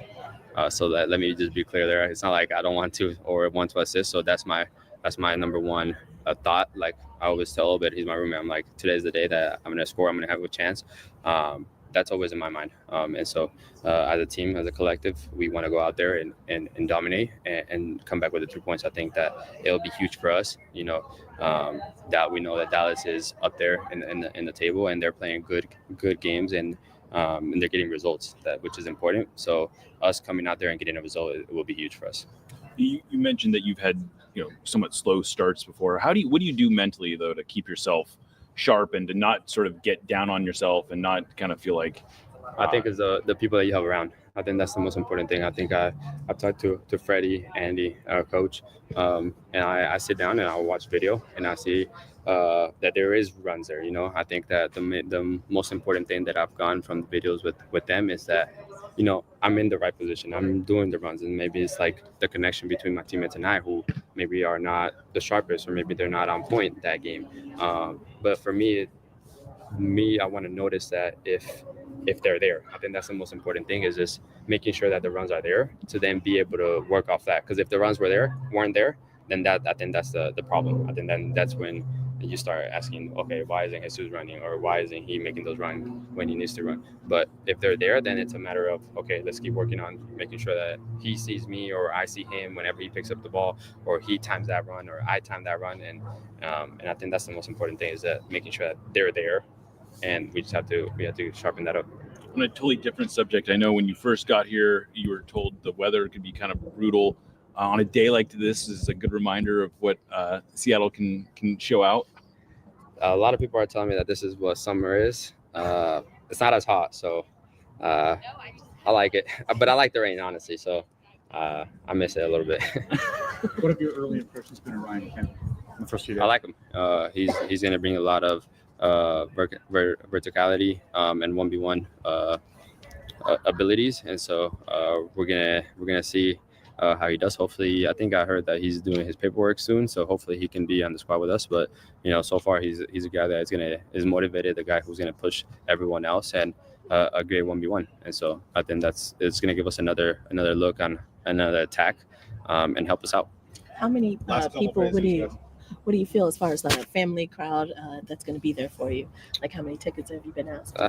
My family still lives out there, so it's going to be quite a bit. So it's going to be all my mom's side, and so I'm excited to be able to not just play, but to see my family. I haven't seen them since I moved out here, and so it'll be nice to have some family, some of my mom's food, and will you be able to get to the farm? Or hopefully that's the plan. I got to ask for permission. Hey, so just to clarify, I mean, you clearly do gravitate into those half spaces at times, and you do have that versatility. But I kind of heard you say that you are making those runs. You do have the speed. If you were to be played as a 9, kind of like trying to get behind those defenders, you feel confident that you could do that role, or would you rather play the way you've been playing recently? Yeah, I mean, I think it's whatever the team needs at the moment. I think I feel confident enough to play as a 9. I think it's a matter of being able to see those runs. I think besides me making those runs, I think a lot of the other guys are open, And so it's just a matter of connecting all the dots together. I'm not the biggest. I'm not Jordan, who whenever we play with Jordan, he's a target 9 who can hold the ball and help us a lot in the presence.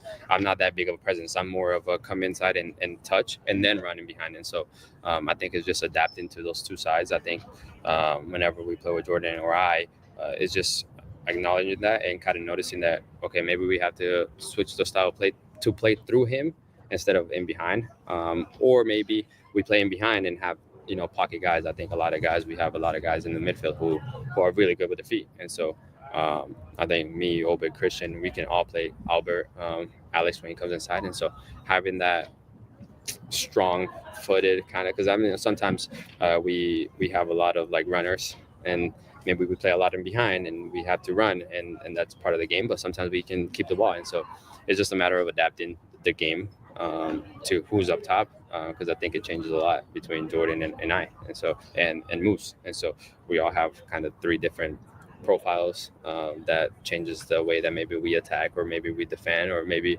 we just build out, and so. Do you feel that the Last way one. that the preseason went, that it, what you're describing, kind of came together a little bit more easier in preseason, and you just kind of need to carry that forward, or you've seen it work? I mean, I think it's hard to say, because in preseason you play 30 minutes first game, 45 second game, and then you play maybe max 80, and it's with a lot of different people. And so I think that now that we have Saturday to Saturday games, I think this is when the coaching staff and the players are going to kind of tone down and kind of work on that relationship. I think that it doesn't come game by game. I think that we have a lot of moments. We have small moments where you can kind of tell the game that we can play, where we are all connected, where we are all running, where we're all defending, where we're all attacking. But it has to be more moments. I think I've always said that soccer is about moments, and we have to make sure that we have more moments than them this Saturday. And so more moments of where we are all connected and playing as a unit, because when we're playing as a unit, I think that's where we're the strongest. Cool. Thanks, guys. Thank you. That was Jesus Ferreira talking out at Long Acres. A lot to chew on there, I think. His central thesis there was pretty much what I would expect it to be, which is that, it's early. It's early in the season. He's coming to a new team in a new environment, and it's going to take time. But also that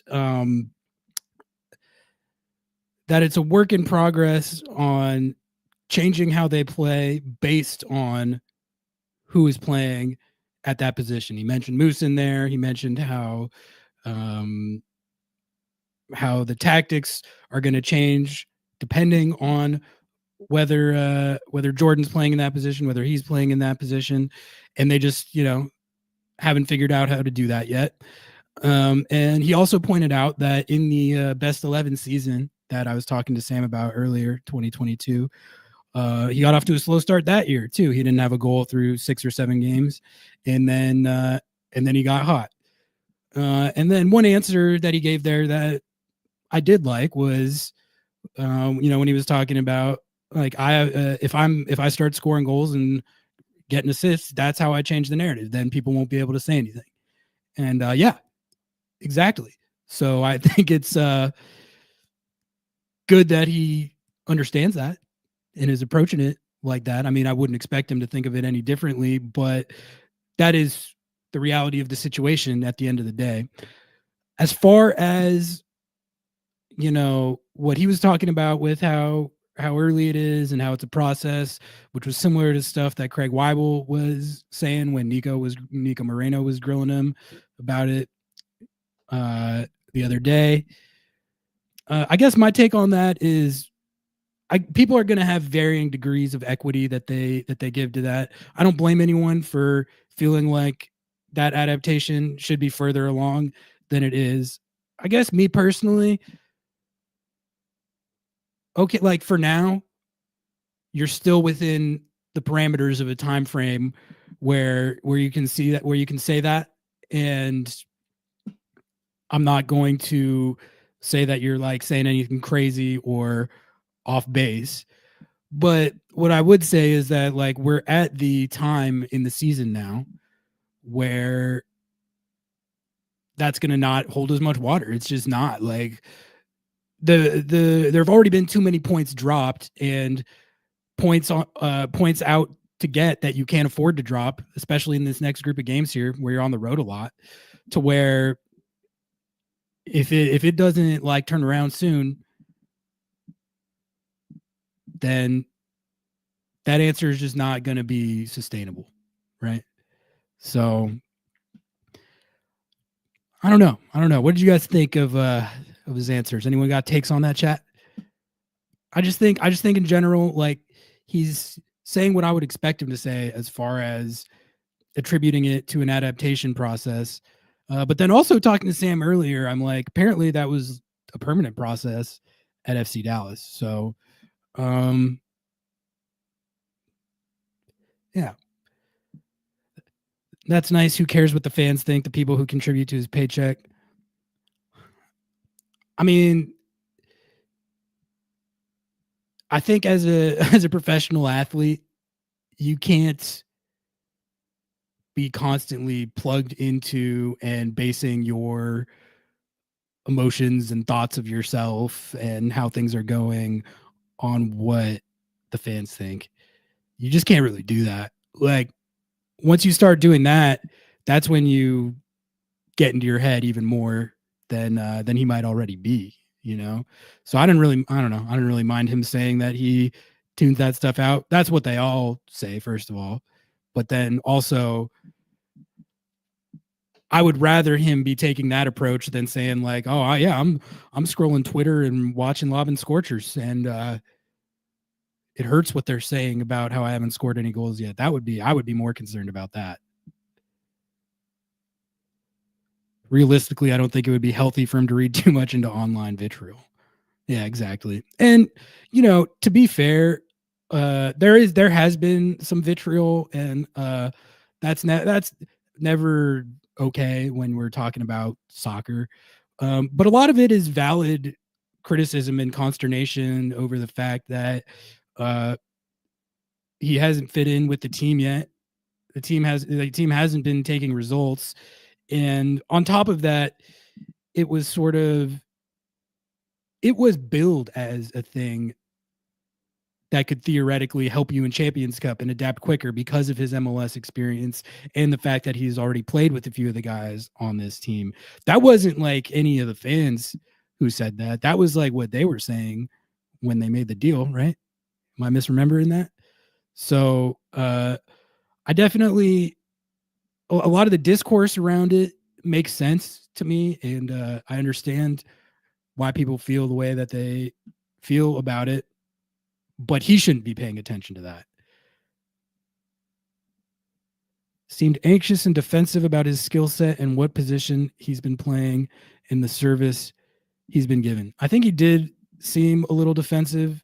The defensiveness, I think, indicates that he might not be reading every single thing that's out there, but I mean, he's got to know that his fit on the team is a hot topic of discussion right now.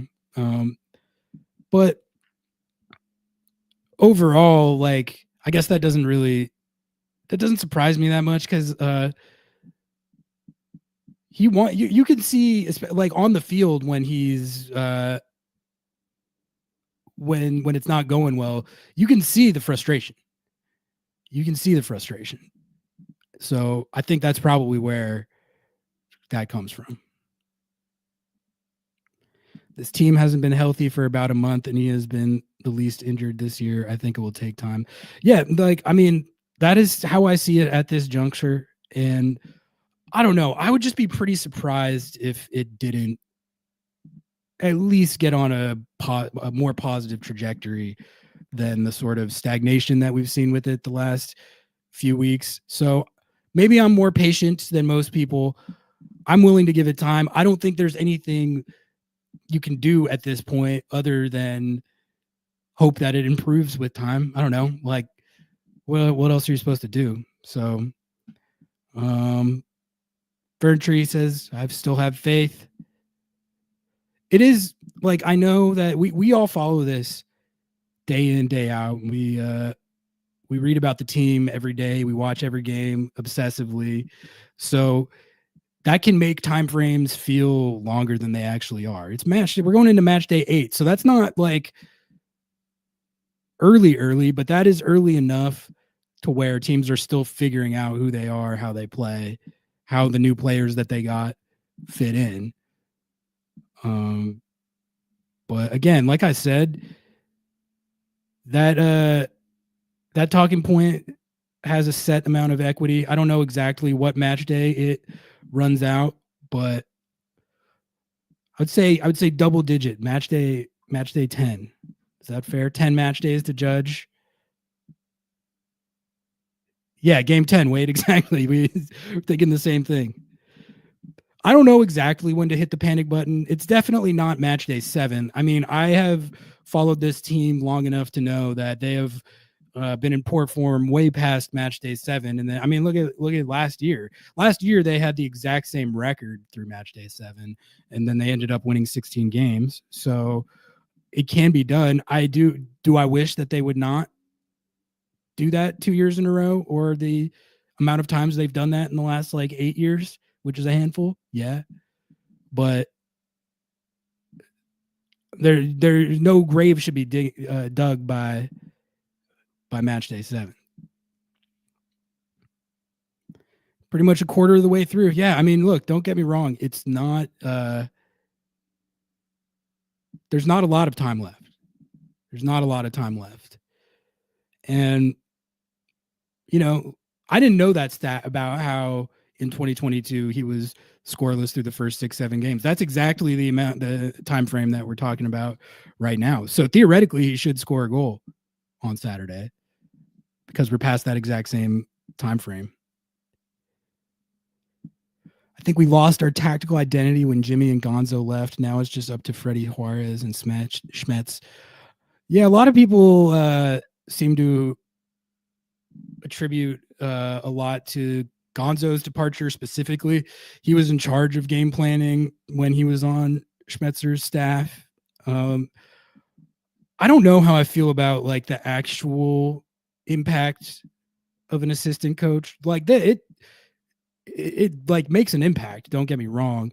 But whenever I hear people talking about how, it all went in the tank after Gonzo left, like he was a really good assistant coach, like one of the best assistants that's been on the staff for sure. And he fully deserved the Atlanta United job. He's coaching in Liga MX now. I'm honestly not sure how that's going, but I think Freddie Juarez is a fine assistant coach. And I'm not just saying that because he also has New Mexico connections. I think Precky's been a really good assistant for this team. I think the coaching staff is pretty good overall. I definitely don't think like there's any assistant that's like a drag on the operation like some people seem to insinuate about Freddie. I'm not saying you were insinuating that, but that's a take that people have is that like the Andy Rose, Freddie Juarez duo is like a downgrade from the Jimmy Traore, Gonzo Pineda, which I mean, I don't know enough to say. It might be, but I don't like when it actually comes down to what happens on the field. Not so sure that makes as much of an impact as people might think. Squared 1234 says love Leo Chu, but if Sam is right and Dallas will be relying on him to defend and distribute to the 10, we might have a chance. Yeah, it was funny when he was talking about how I think he said like part of what he was hoping to see in his role going forward was like kind of a two-way winger who can maybe contribute on D. I think he said that at one point, which part of the reason that Leo Chu saw his minutes cut into at different junctures was because he didn't always give what Schmetz believed to be the requisite effort on the defensive side, which if you don't do that, Schmetz isn't going to play you. That's like a non-negotiable for him. But when I would always pay attention to that because I'm pretty sure Schmetz said something to the effect of like he's not his defensive work rate, or he implied that was the reason why he might have fallen out of the rotation. So whenever he was on the field, I would look at it and be like, all right, let's monitor the Leo Chu work rate on defense. And then, he would always make he would like intercept a pass and get a counter going, or he would be getting after it with his 1v1 defending. And I'd be like, oh, see, he is doing it. So like, why isn't he playing? But that is a thing. That is a thing. We're not an Open Cup, flame out in CCC, attempting a repeat on last year's worst start in Clipped history. We need to make it in a final in Leagues Cup or MLS Cup. Yeah, I mean, look, there's no question about it. If we're looking at the first 7 match days of the season plus CCC on the whole, it has not been a good start to the season, offensively or defensively. The thing last year is that you could always hang your hat on the defense. Right now, the defense is just giving out goals, and the squad has a -3 goal differential. So it is the same record. It feels a little different, though, doesn't it? I remember last year as a slog. They weren't winning, and it was boring, like defensive, grinded out soccer, which, to be fair, was in part like out of necessity with injuries and absences and stuff. But it wasn't like I was telling to Sam, like that San Diego game, I don't really remember a game quite like that, even in the darkest points of last year. So we're going to find out what this team is made of over the next few weeks, if they let that San Diego game be a harbinger of things to come, or if they dig deep and at least figure out how to get results, even if it's not going to be perfect right now, until you get a little healthier, you get Ryan Kent in the mix. But it is exciting to hear that Jordan Morris and Pedro de la Vega are going to be available for this game. Brian Schmetzer said that they're going to be on minutes limits, which makes sense. But I think the fact that they're set to factor in at all is great news. I think it's going to look a lot better. Like, my thing has never been like that. I think the team is fully chalked. Like, if they can approach something resembling full health, if Jordan Morris is reasonably healthy the rest of the year, and they can get at least some minutes. Like, the De La Vega thing is just tough because you're relying a lot of your creativity and dynamic play on offense on a guy who hasn't been able to stay on the field. I have no doubt at all in my mind that with a healthy Jordan Morris and Pedro de la Vega, this team will look a lot better. I think the problem is just that even with those injuries, you would have hoped and thought that they could stay afloat more than they have been able to, and not end up at 1-3-3 below the playoff line, going into a road match at FC Dallas, which, it's not a must win, but like I called it I wrote my column for Sounder at Heart. I called it a must compete, which is a low bar, but they didn't do that in San Diego. So here, I think Dusty's about to hit it right here. This is supposed to be the highest floor team in MLS. If we have to have all 3 DPs healthy to compete, then that seems like a failure. That's a better way to say what I was trying to say. Like, it was supposed to be the highest floor team in the league, and the depth was supposed to be a reason for that.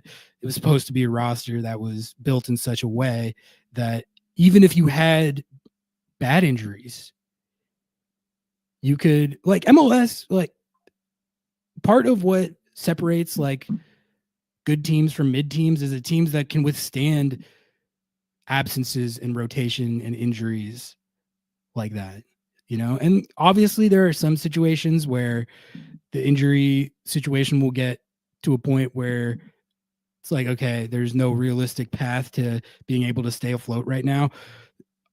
As bad as Seattle's injury situation was, I don't think it was at the point where you probably have to accept a downturn in how dynamic and productive the offense is, but it definitely wasn't at the point where what happened in San Diego makes any sense.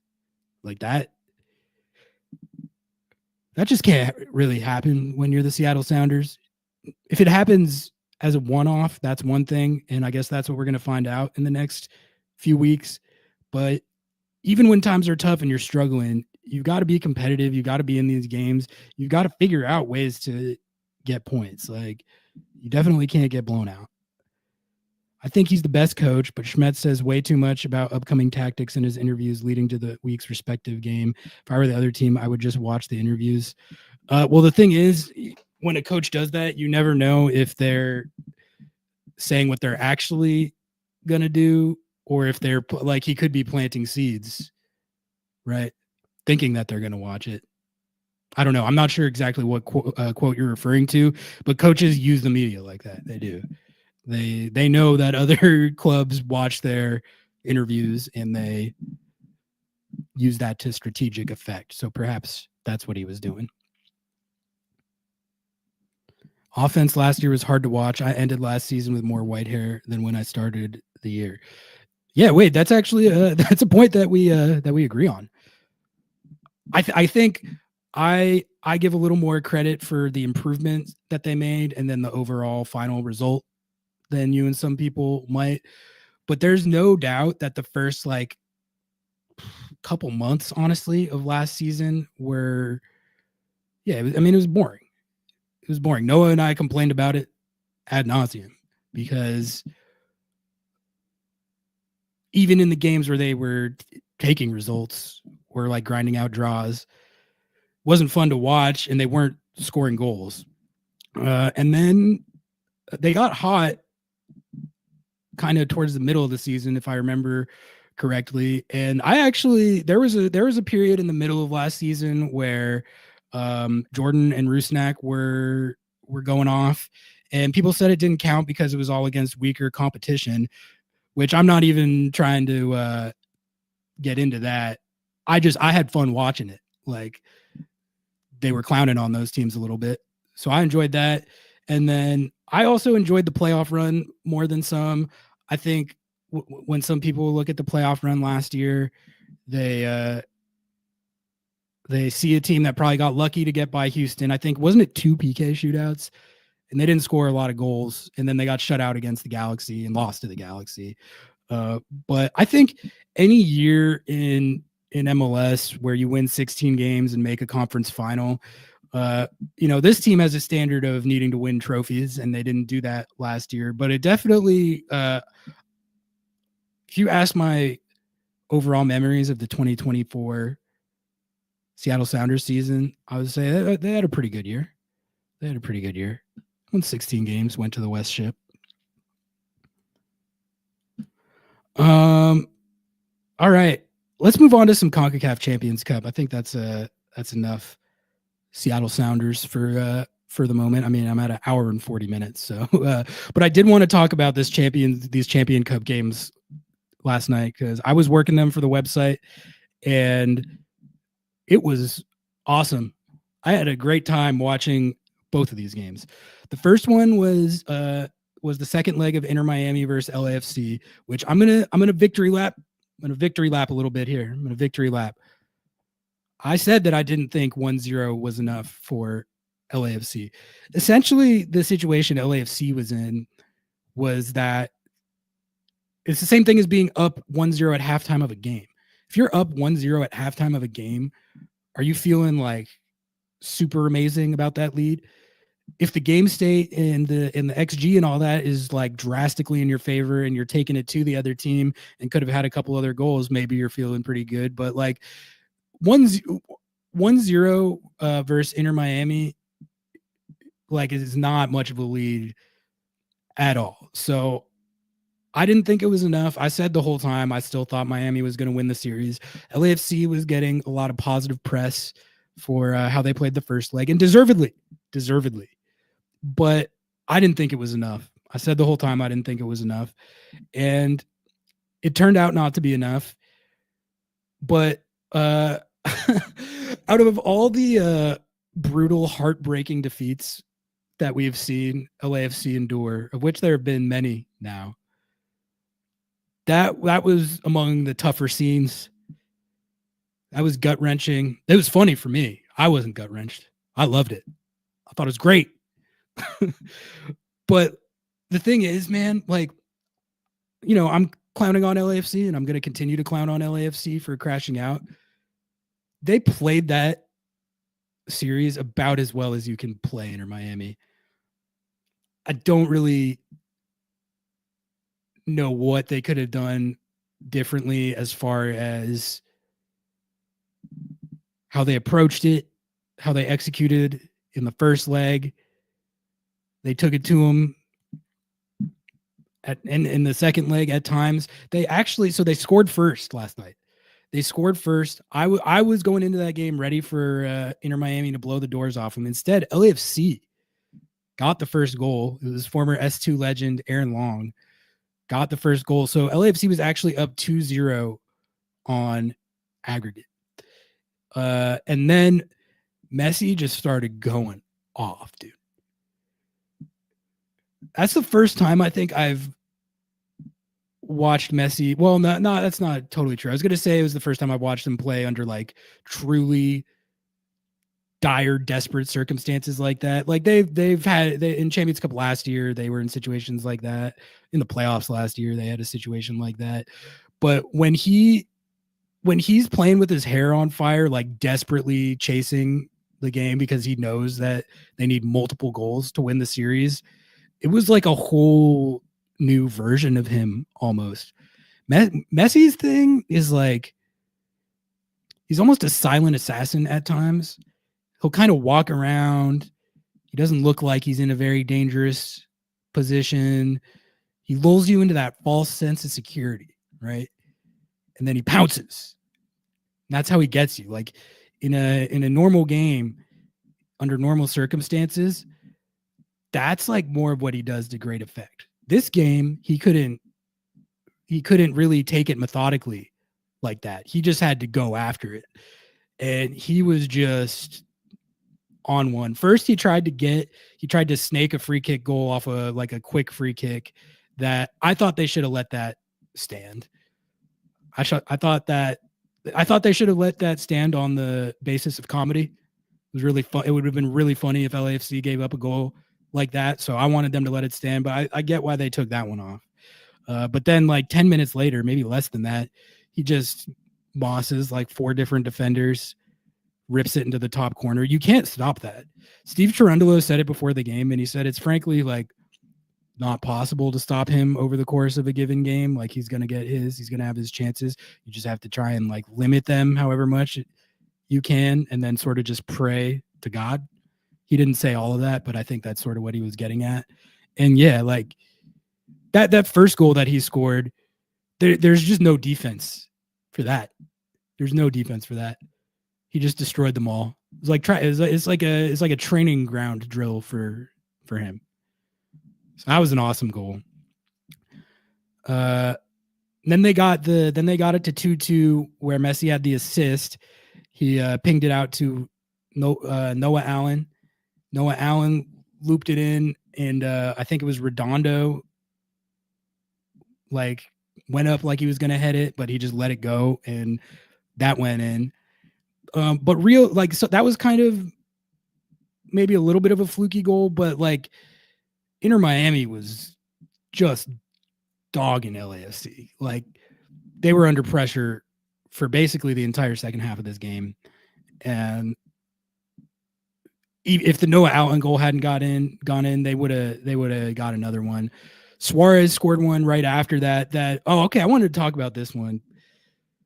Suarez, the CONCACAF VAR is just beyond me. It's just beyond me. Suarez scored the go-ahead goal way earlier than Inter Miami actually ended up getting it.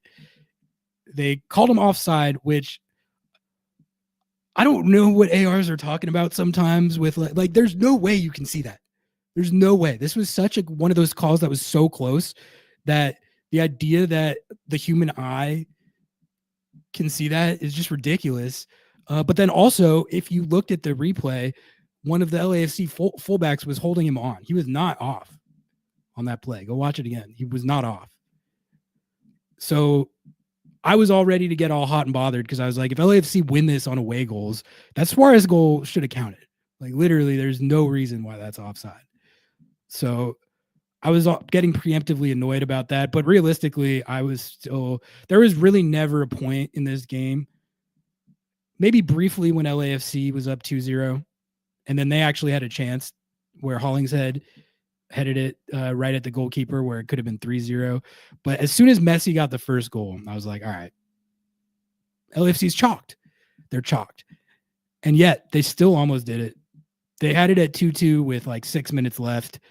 I was sitting there still fully expecting Inter Miami to score. And LAFC gave it up in the dumbest way possible, man. Just brutal. It was a penalty kick that they gave up where Aaron Long, he giveth and he taketh away. He basically pushed his own guy, Marlon. Pushed his own guy, and Marlon's arms like went out like this, and the ball just landed right on it. The ref didn't call it on the field, but it was an easy penalty on VAR. And then that last PK was pretty cinematic though. Lionel Messi strolling up to the spot, CONCACAF Champions quarterfinals on the line. Who's he going against? French International World Cup winning legend Hugo Lloris, staring each other down. And then, obviously Messi smashes the PK in. And that was that. So Inter Miami is on to the semifinals. I think they're the favorite at this point. I do. Like their team. It's fundamentally just different than any other MLS team. Pretty much any other MLS team ever. When they're going up against the top dog Liga MX sides, it's a wash, like at best. Like you're never going to go into that as a favorite in any way, shape, or form.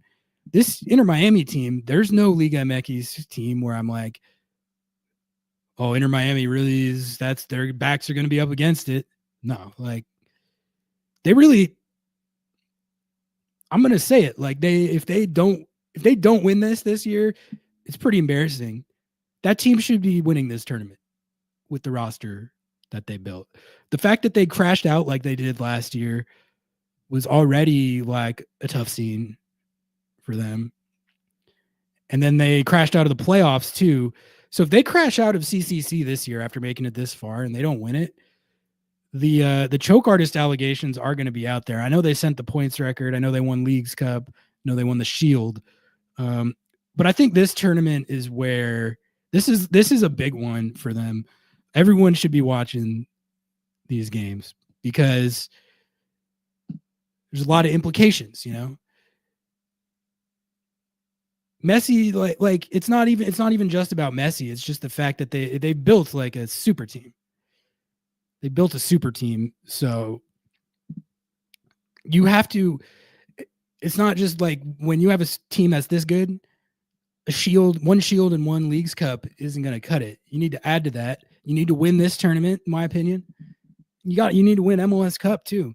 I don't want them to win everything necessarily, even though I respect what they've done.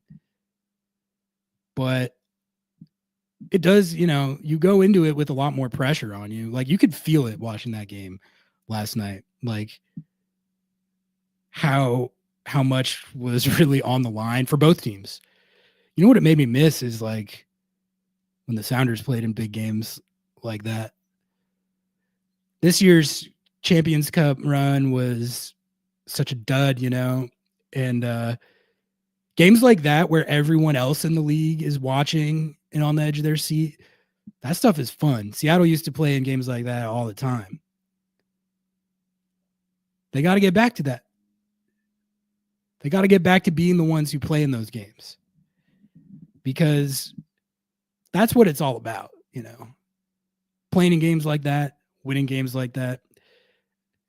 As for LAFC, again, I was listening to Happy Foot, Sad Foot last night. They were beside themselves, understandably.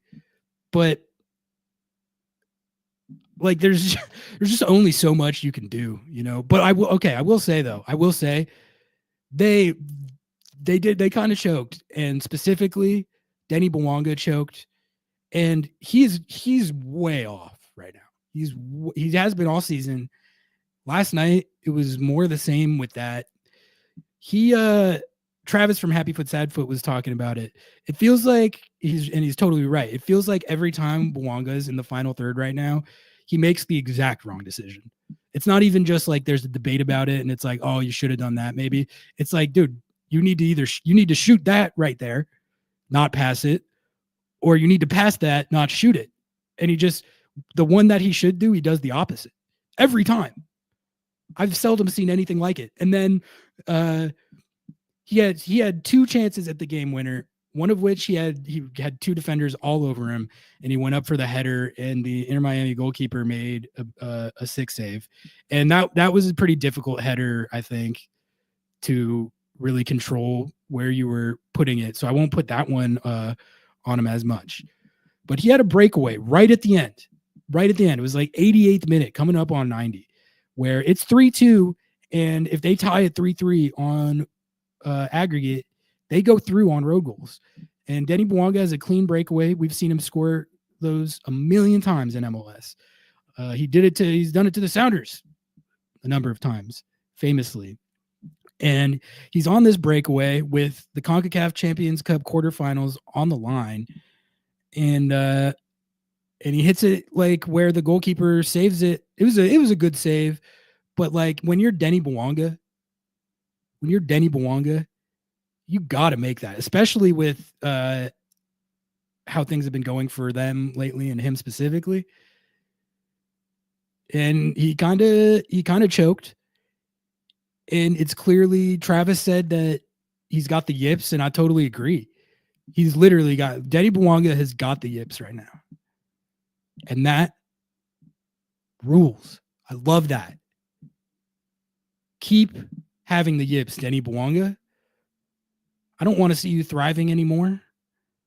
I don't want the fans of your club to be happy when they watch you play. I want them to be frustrated and angry, which they all are right now.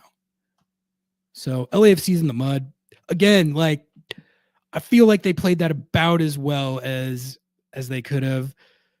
Other than flubbing chances that realistically, if you want to beat this Inter Miami team, you cannot flub. And really, after Messi scored the first goal, they were under pressure for pretty much the rest of the game. And Inter Miami definitely deserved to win based on how that game was going, because they were dominating. So Inter Miami advances on to the CONCACAF Champions Cup semifinals, where they'll be playing. And now this is the game I'm actually really excited to talk about. This is the one I'm really excited to talk about.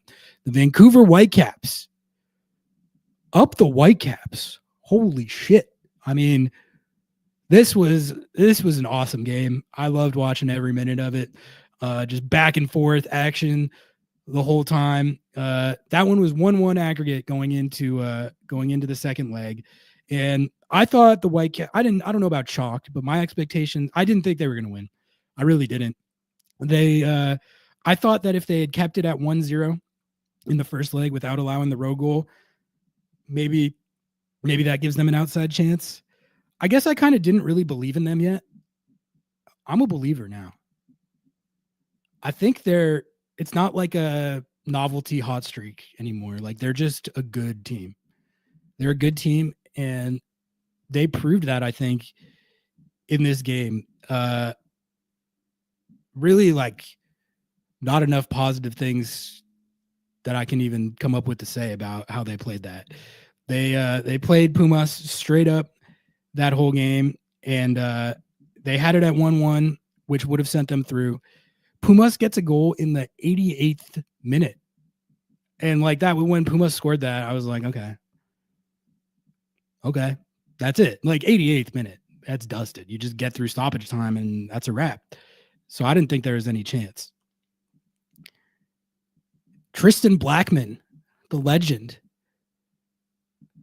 scores the game-winning goal 5 minutes later, 93rd minute. Ocampo puts the cross in, center back just crashes in there, smashes that home, and that was just a wild scene because it's so funny whenever it rarely happens like that, but whenever a Liga MX team gets eliminated in heartbreaking fashion in Mexico by an MLS squad, it's the greatest thing ever. It's so funny. Their fans, like that stadium was about as shell shocked as I've ever seen on a broadcast. Their fans were so mad because to them it's like, oh, this trash ass MLS Canadian team, like we should be able to destroy this team. This is going to be easy. That's how their fans and media like think of MLS. It is like they literally think that if you lose to an MLS squad, especially at this juncture in CONCACAF, it's like a joke to them. And the Whitecaps absolutely bammed on them as hard as it's possible to bam on anybody. So I loved it, man. And so now you've got Inter Miami versus the Whitecaps, which I'm hella rooting for Vancouver. I want the Whitecaps to win it all at this point. They're the Cinderella team. They're the mid-major making the Final Four, right? The bracket busters. If they take down Messi, this Jasper Sorensen guy who the Whitecaps hired, this guy might be the guru. He's got, so like, we were all upset when they fired Vanni Sartini because Vanni Sartini was like the most quotable coach in MLS. But they clearly cooked with this hire. Watching that Pumas guy fake an injury and get stretchered off the field, and then they get knocked out in the 93rd minute was chef's kiss. Oh yeah, like I forgot about that, but so satisfying to watch. That's what you get. That's what you get for that. You ask for that. Magno brings up the Sebastian Berhalter goal. Dude, son of Berhalter is really good. So is son of Josh Wolf too, actually. He's having a breakout season too.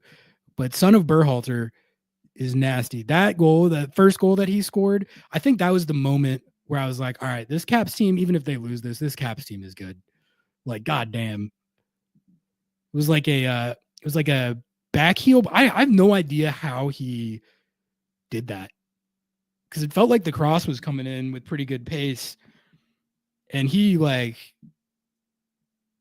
didn't even get close to missing it. That was just cash.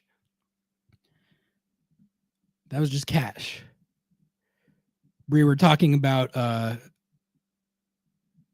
Whitecaps versus Pumas, CCC quarterfinals.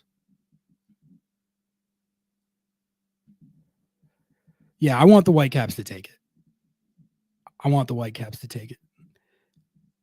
No worries, Hunch Punch. I'm coming up on 2 hours, so I'm probably going to wrap up relatively soon. But I did actually have, I had one more thing I wanted to get to here.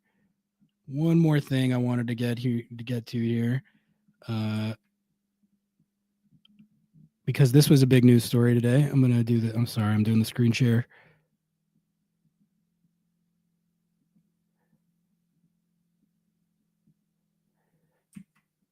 MLS continues exploring shift to international soccer calendar. What do you guys think of this?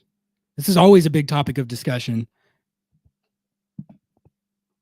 And it looks like they're exploring it. In fact, they are exploring it. Major League Soccer's Board of Governors today authorized a second phase of exploration into a potential move to the international soccer calendar, along with a continued evaluation of the league's regular season and playoff formats. Yeah, so before you do this type of thing, you got to explore it in phases, apparently. Apparently they did their first phase. They did a little exploration phase. They explored it. And then they're like, all right, that exploration was pretty good. We're going to do another phase of the exploration. We got to explore it. We can't do it without exploring it. But we explored it once. We're exploring it again. If we explore it a third time, we're talking about a lot of exploration at that point. Any potential changes would not take effect until the 2027 season at the earliest. So a little ways out. But I mean, if they implement this by 2027, that's pretty soon if it happens. This next phase will include additional consultation with key stakeholders and the development of a comprehensive transition plans. Yeah, so when you're doing the little exploration process, you got to have the consultation with the stakeholders, with the key stakeholders.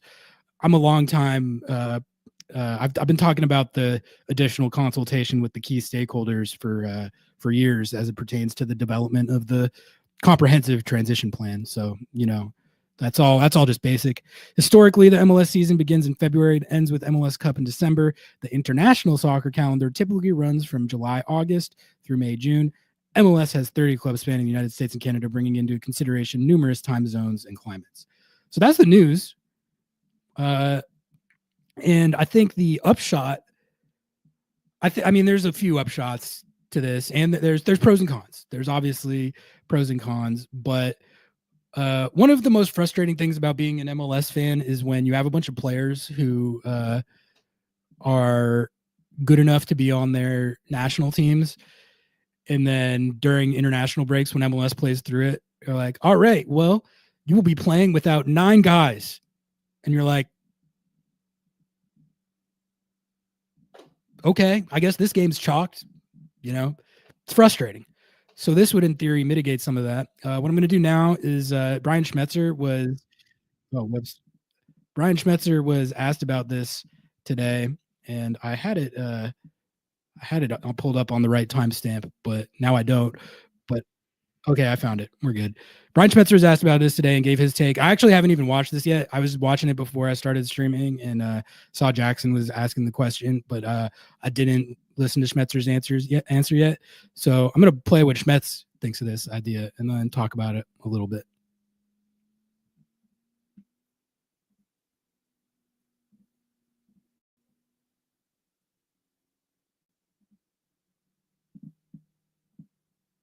Schmetz is cheesing right here. That's a good place to stop it. Look how happy he is. There was a report in the Sports Business Journal today that the NBA or the MLS Board of Governors meetings in Chicago, that team executives and owners are discussing and possibly voting on a schedule change to go a summer through spring schedule. I wanted to get your thoughts on what thoughts on a matching the rest of it. Well, look, that's way above my pay grade, but if you want my personal opinion, I mean, there's got to be challenges that have to be worked through, like the climate and the travel and stuff in the wintertime here in the United States. But if they can manage those and get those right, then it might make sense. But, you know, that's a lot of logistics that, you know, how are you going to play in, you know, Minnesota in January? Would it make your job harder in that degree? No, maybe more fun. I don't know. Brian, it's always great to get Jordan back, but all right, so not all that much from Schmetz on that, but you know, he brings up like the issue that as much as this idea would be helpful in terms of scheduling stuff, like someone Chad explain this to me, like how would you do that other than requiring cities like Minnesota or like Minneapolis and Toronto to have like a dome stadium? You literally, I went to the Toronto MLS Cups in December. You can't play in that, man. That was that's stupid. Like those games were not even soccer games. They were tests of survival. It was negative 10-degree wind chill for the first MLS Cup. And I've never felt anything like that. I really it was cold in a way that the human mind should not be able to comprehend and would not be able to sustain. Too cold. So like that's what I don't get. Like under this calendar, you literally would be playing outdoors in that a lot for like a month, multiple games. I don't know if that's possible. The only way I see is if you have like dome, like BC Place, then you could do it. I don't understand how cities like Toronto didn't do that to begin with, honestly, because like Seattle, they use the rain to their advantage, right? Like Seattle train in the rain a lot. So when it rains on their games at Lumen, that's just like nothing to them. And it's a disadvantage for a team like Houston.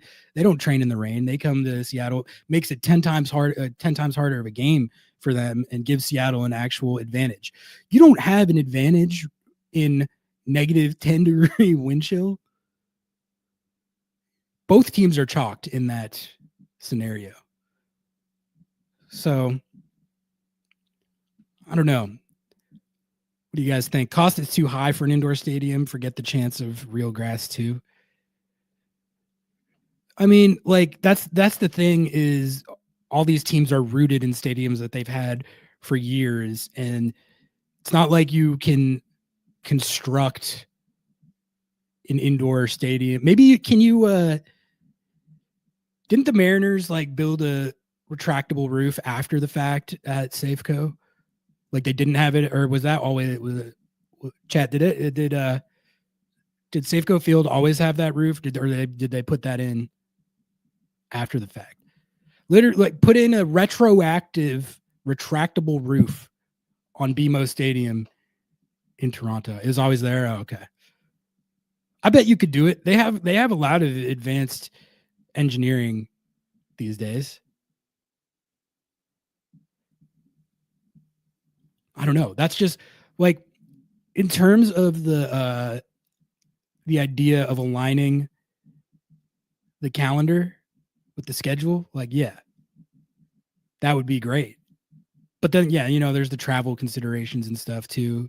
But I just like literally for me, the biggest thing is the weather. I don't know how, but you could argue, like I was talking to Sam about earlier, that playing in like 107-degree Texas heat in July is like equally inhumane. Sometimes I'm watching Seattle play in the heat, and I'm like, this is basically the same idea of those ridiculous Toronto MLS Cups, but just the opposite of extreme. Allegiant Stadium in Vegas has grass that comes out on conveyors. Okay. They should do that, like conveyor grass at Lumen. Snowmageddon in Colorado made Cherundolo cry, though, which is great. That's actually a good point, Chad. I forgot about that. Oh, my God. He was so mad. I think that might have been our greatest week of blazing hot coach press conference ever. That one and the Wilfred Nancy one after the Seattle game where he didn't roster the backup goalkeeper. I think that was the Wilfred Nancy one was because Seattle was involved and the hilarious circumstances of it. That was my favorite blazing hot coach presser of last season. The Steve C one, I totally had blanked that from my memory. It's funny when Steve C is mad because he's always like a little bit robotic. So it's like an angry robot. That was funny. All right.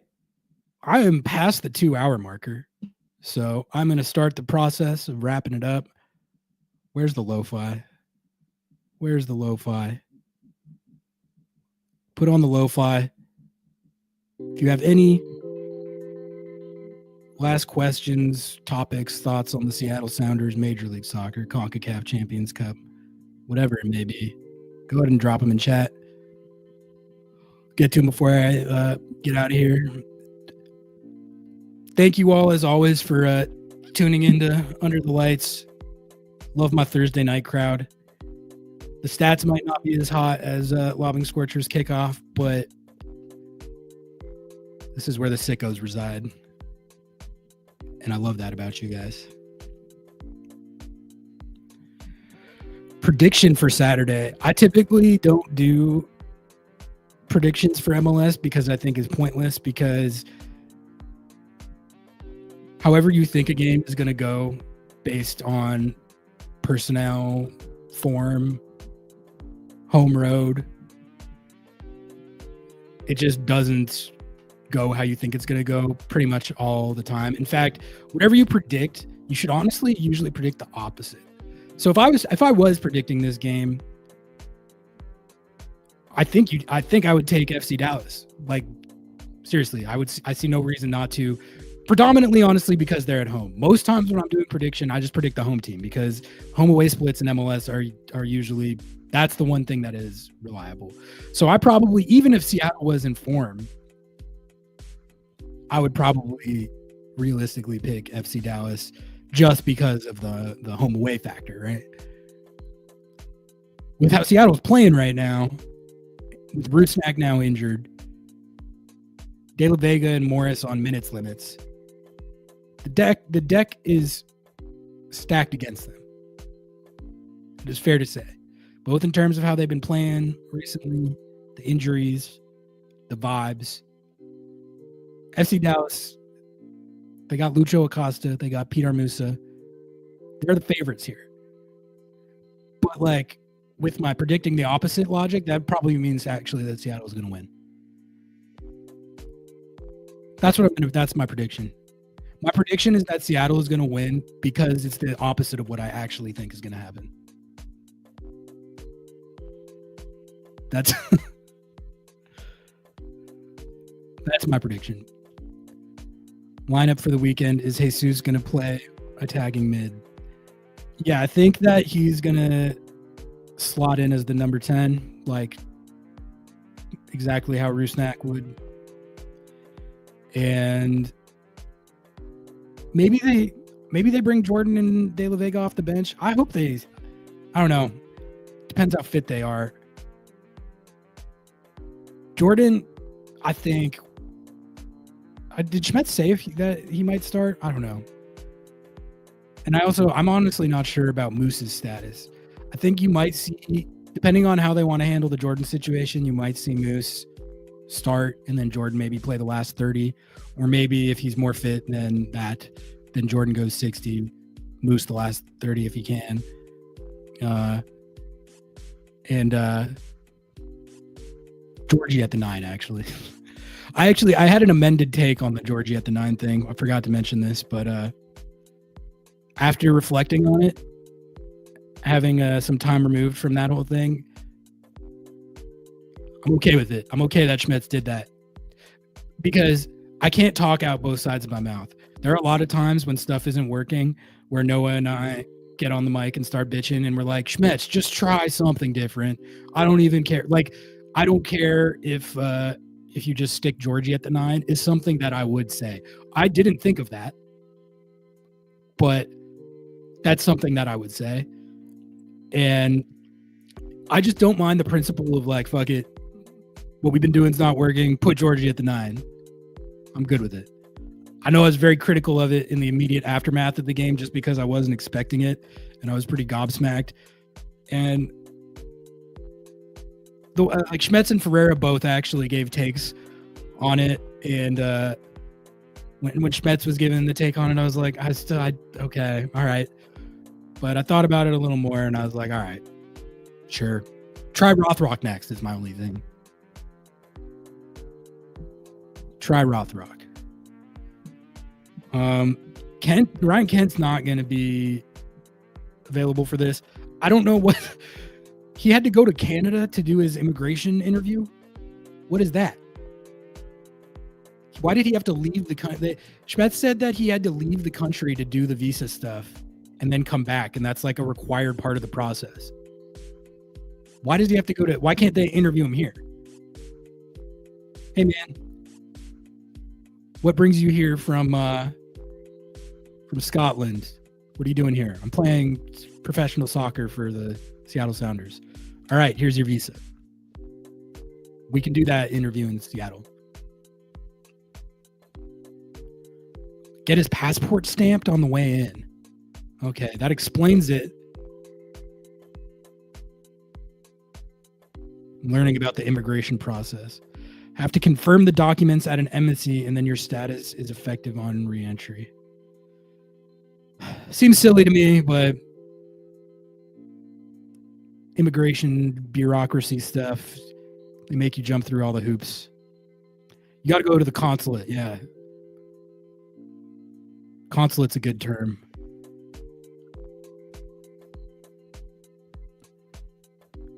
Have to be outside the country, any country, before being granted the visa, even for renewals. Yeah. All right. That explains it. But that's pretty silly.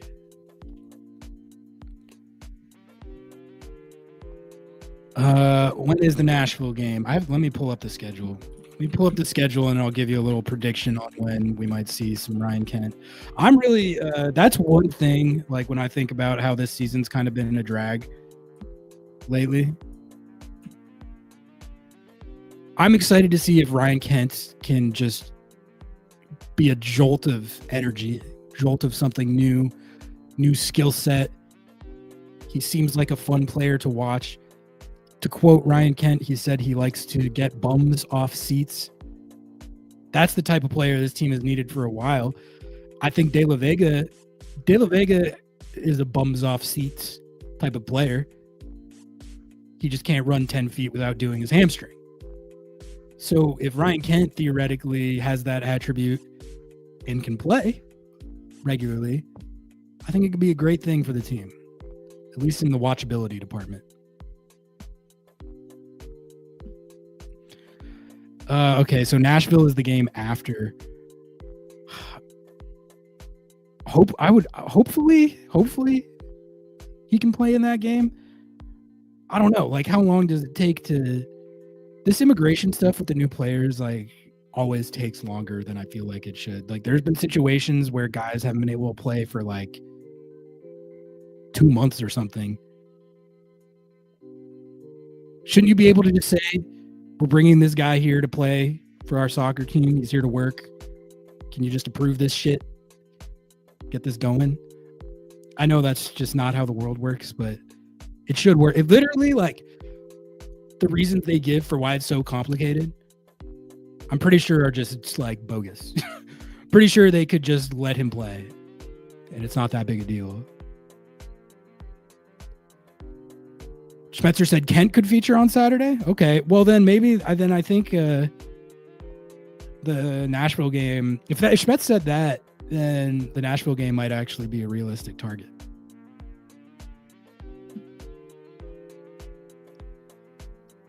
That would be cool because that's a home game. Not a lot of home games coming up. There's Nashville on April 19th, St. Louis on May 3rd. And then Dallas is pretty soon. I'm going to have to get Sam back on the show here in like a month or 6 weeks. All right. I'm going to call it right there, guys. Thank you so much for tuning in. Really appreciate all the support. New podcast just dropped a little later this week than usual. Noah had some stuff come up, so don't give him a hard time. He got it out as soon as he could. Got the new podcast up. It's more about the San Diego game. So if you want, if you were hankering for the L pod on that, go give it a listen. We'll do a post game live on Saturday for sure. Those are easy for the road games. They're a lot of fun. If you haven't stopped by one of those, we have the people call in and lay down takes with us, and we get pretty good participation actually. So definitely stop by for the post game live on Saturday, and then back at it next week. Lobbing Scorchers kickoff 8 a.m. on Monday with Nico Moreno. The Dallas pod will be out on back on our regular schedule, hopefully on Tuesday, and then I'll be back here for Under the Light. We're gonna keep the routine going. We got a good routine set up and going right now. I've really been enjoying these live shows, interacting with you guys. So yeah, we're not stopping. We're going all season. In the season after that. But for now, I'll catch you all when we hit this post-game live on Saturday. I'll see you all then. Peace.